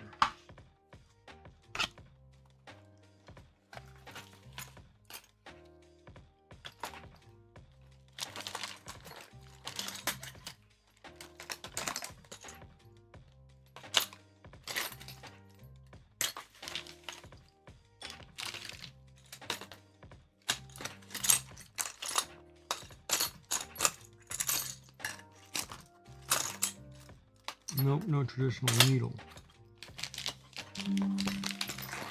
Alright, well maybe tomorrow I'll buy a needle.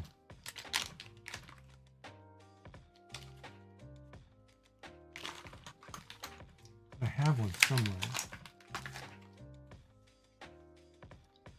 Don't remember where, because I mean I could do it with this hook, but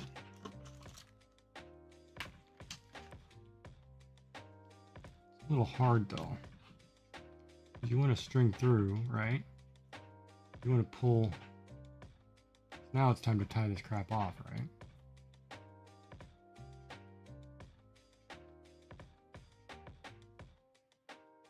Yeah, I'd rather get a needle. Thread that. I saw it 2 days ago. 3 days ago. Where was I looking at? It was a clear plastic needle.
Man, I know I saw it. Where did I see it?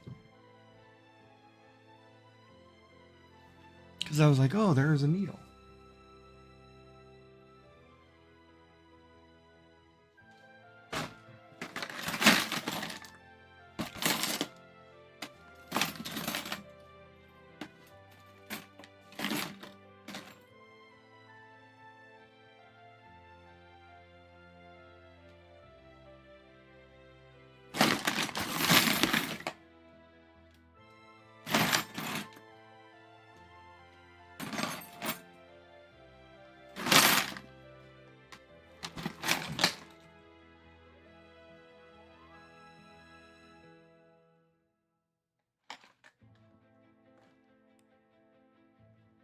Wait, is that it right there?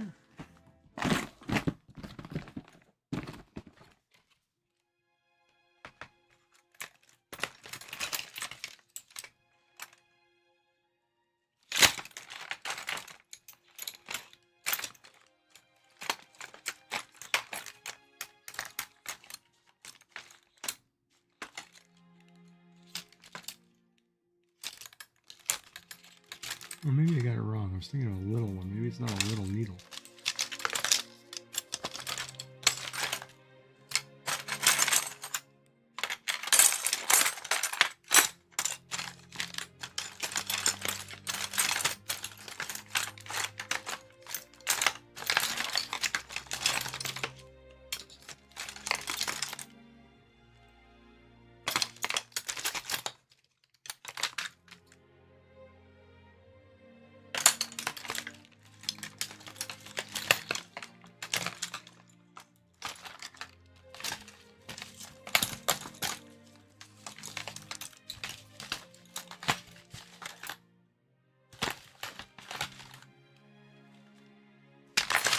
Yeah, I'll just go to Michael's and buy one.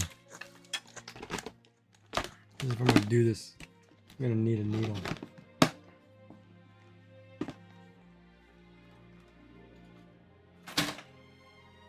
I saw it the other day.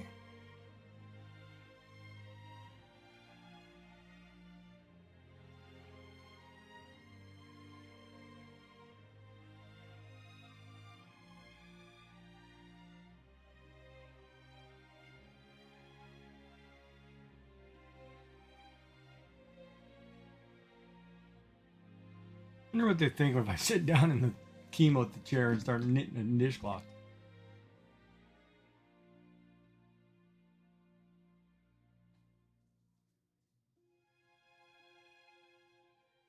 I should start singing that song "Radioactive" by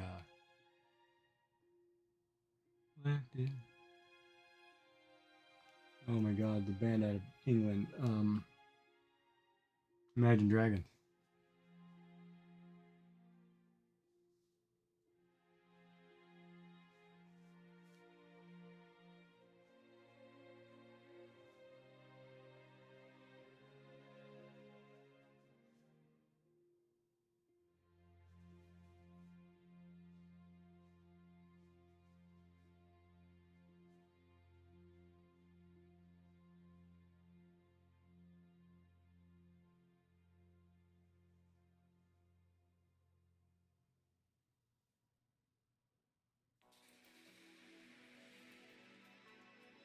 Yeah, that one they did pretty good. Vincent's not bad. I like it. Why did my music get loud all of a sudden?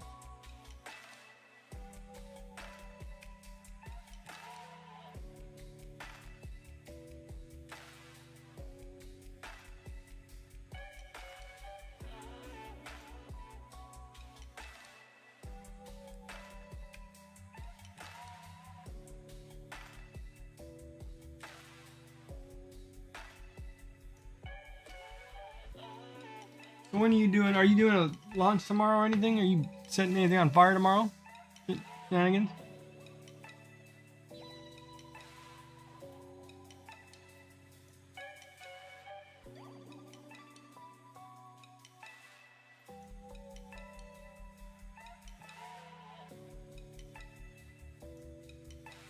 Oh, that's starting 1 second. Never mind. I'll wait.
So much sugar.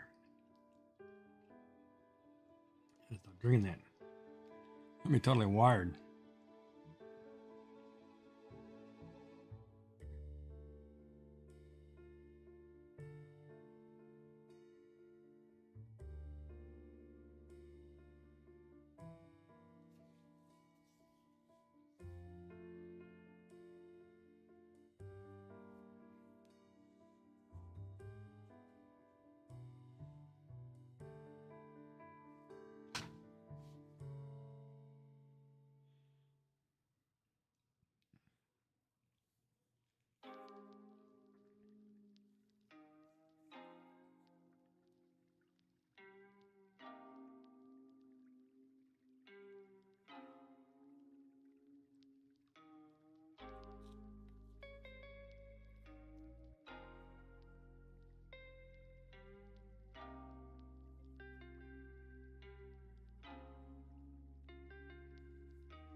Gotta love these ad breaks.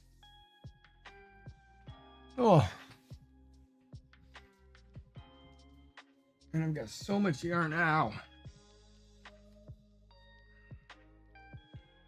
So much yarn, I could probably make another 15 of these.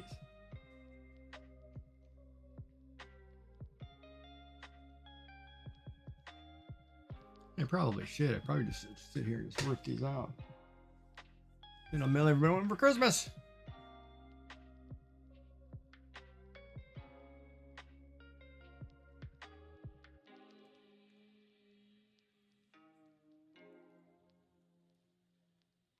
Good for you, kid. Tying home run in the bottom of the ninth.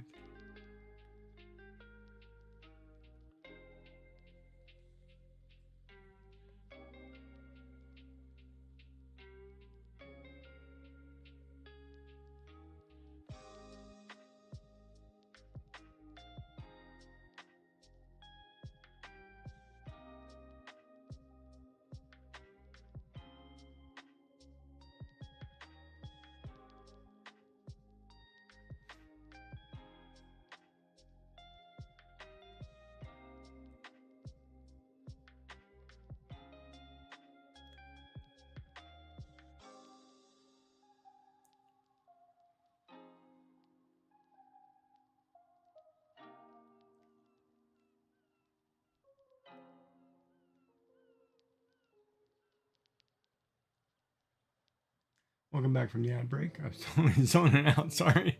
Sitting here watching the baseball game. I'm trying not to fall asleep. I am tired. I'm so tired right now. I don't know what it was, but all of a sudden I got hit with this like, oh, you're going to bed. I'm like, what? No, I'm not. Yes, you are. I'm like, oh, okay. But we were talking about where to buy these. I will make more. We'll figure it out. And I'll ship some out to people or something. Because I'll make a whole bunch of these and say this. I did these on stream. Maybe I'll gift them. I'm a crafter, so I should say, hey, yep, I made some of these. Anybody want one? Here you go.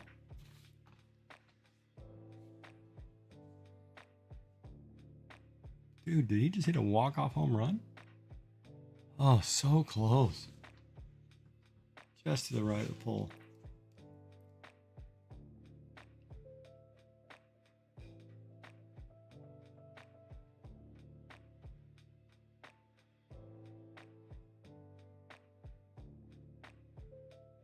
He did it too.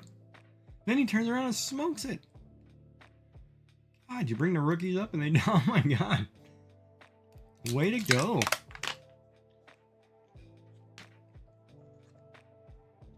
What a comeback win.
Wow.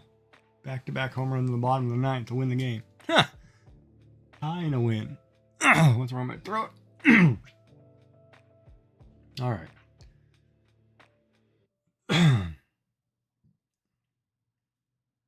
That's weird.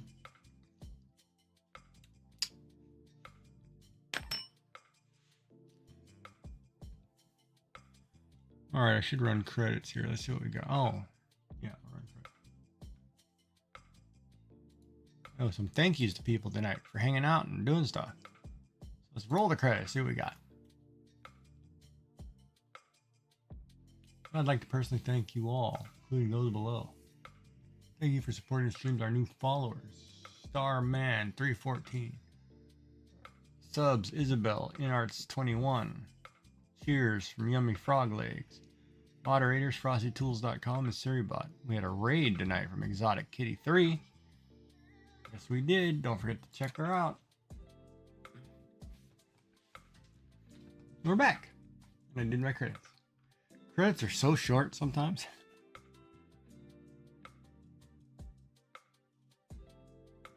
But it's awesome. So we'll be back tomorrow. Tomorrow will be a long day, I think, or a weird day. I'm technically off. Run to the grocery store and then figure out what I want to do. Might game a little bit, might draw a little bit. I got some ideas I want to get down on sketching, but thank you everybody for hanging out, and I hope you enjoyed it. We'll see everybody again tomorrow. Don't forget to like, subscribe, follow, especially you guys over there on YouTube. Help change the algorithm. Whatever. Thank you, everybody. Have a good night.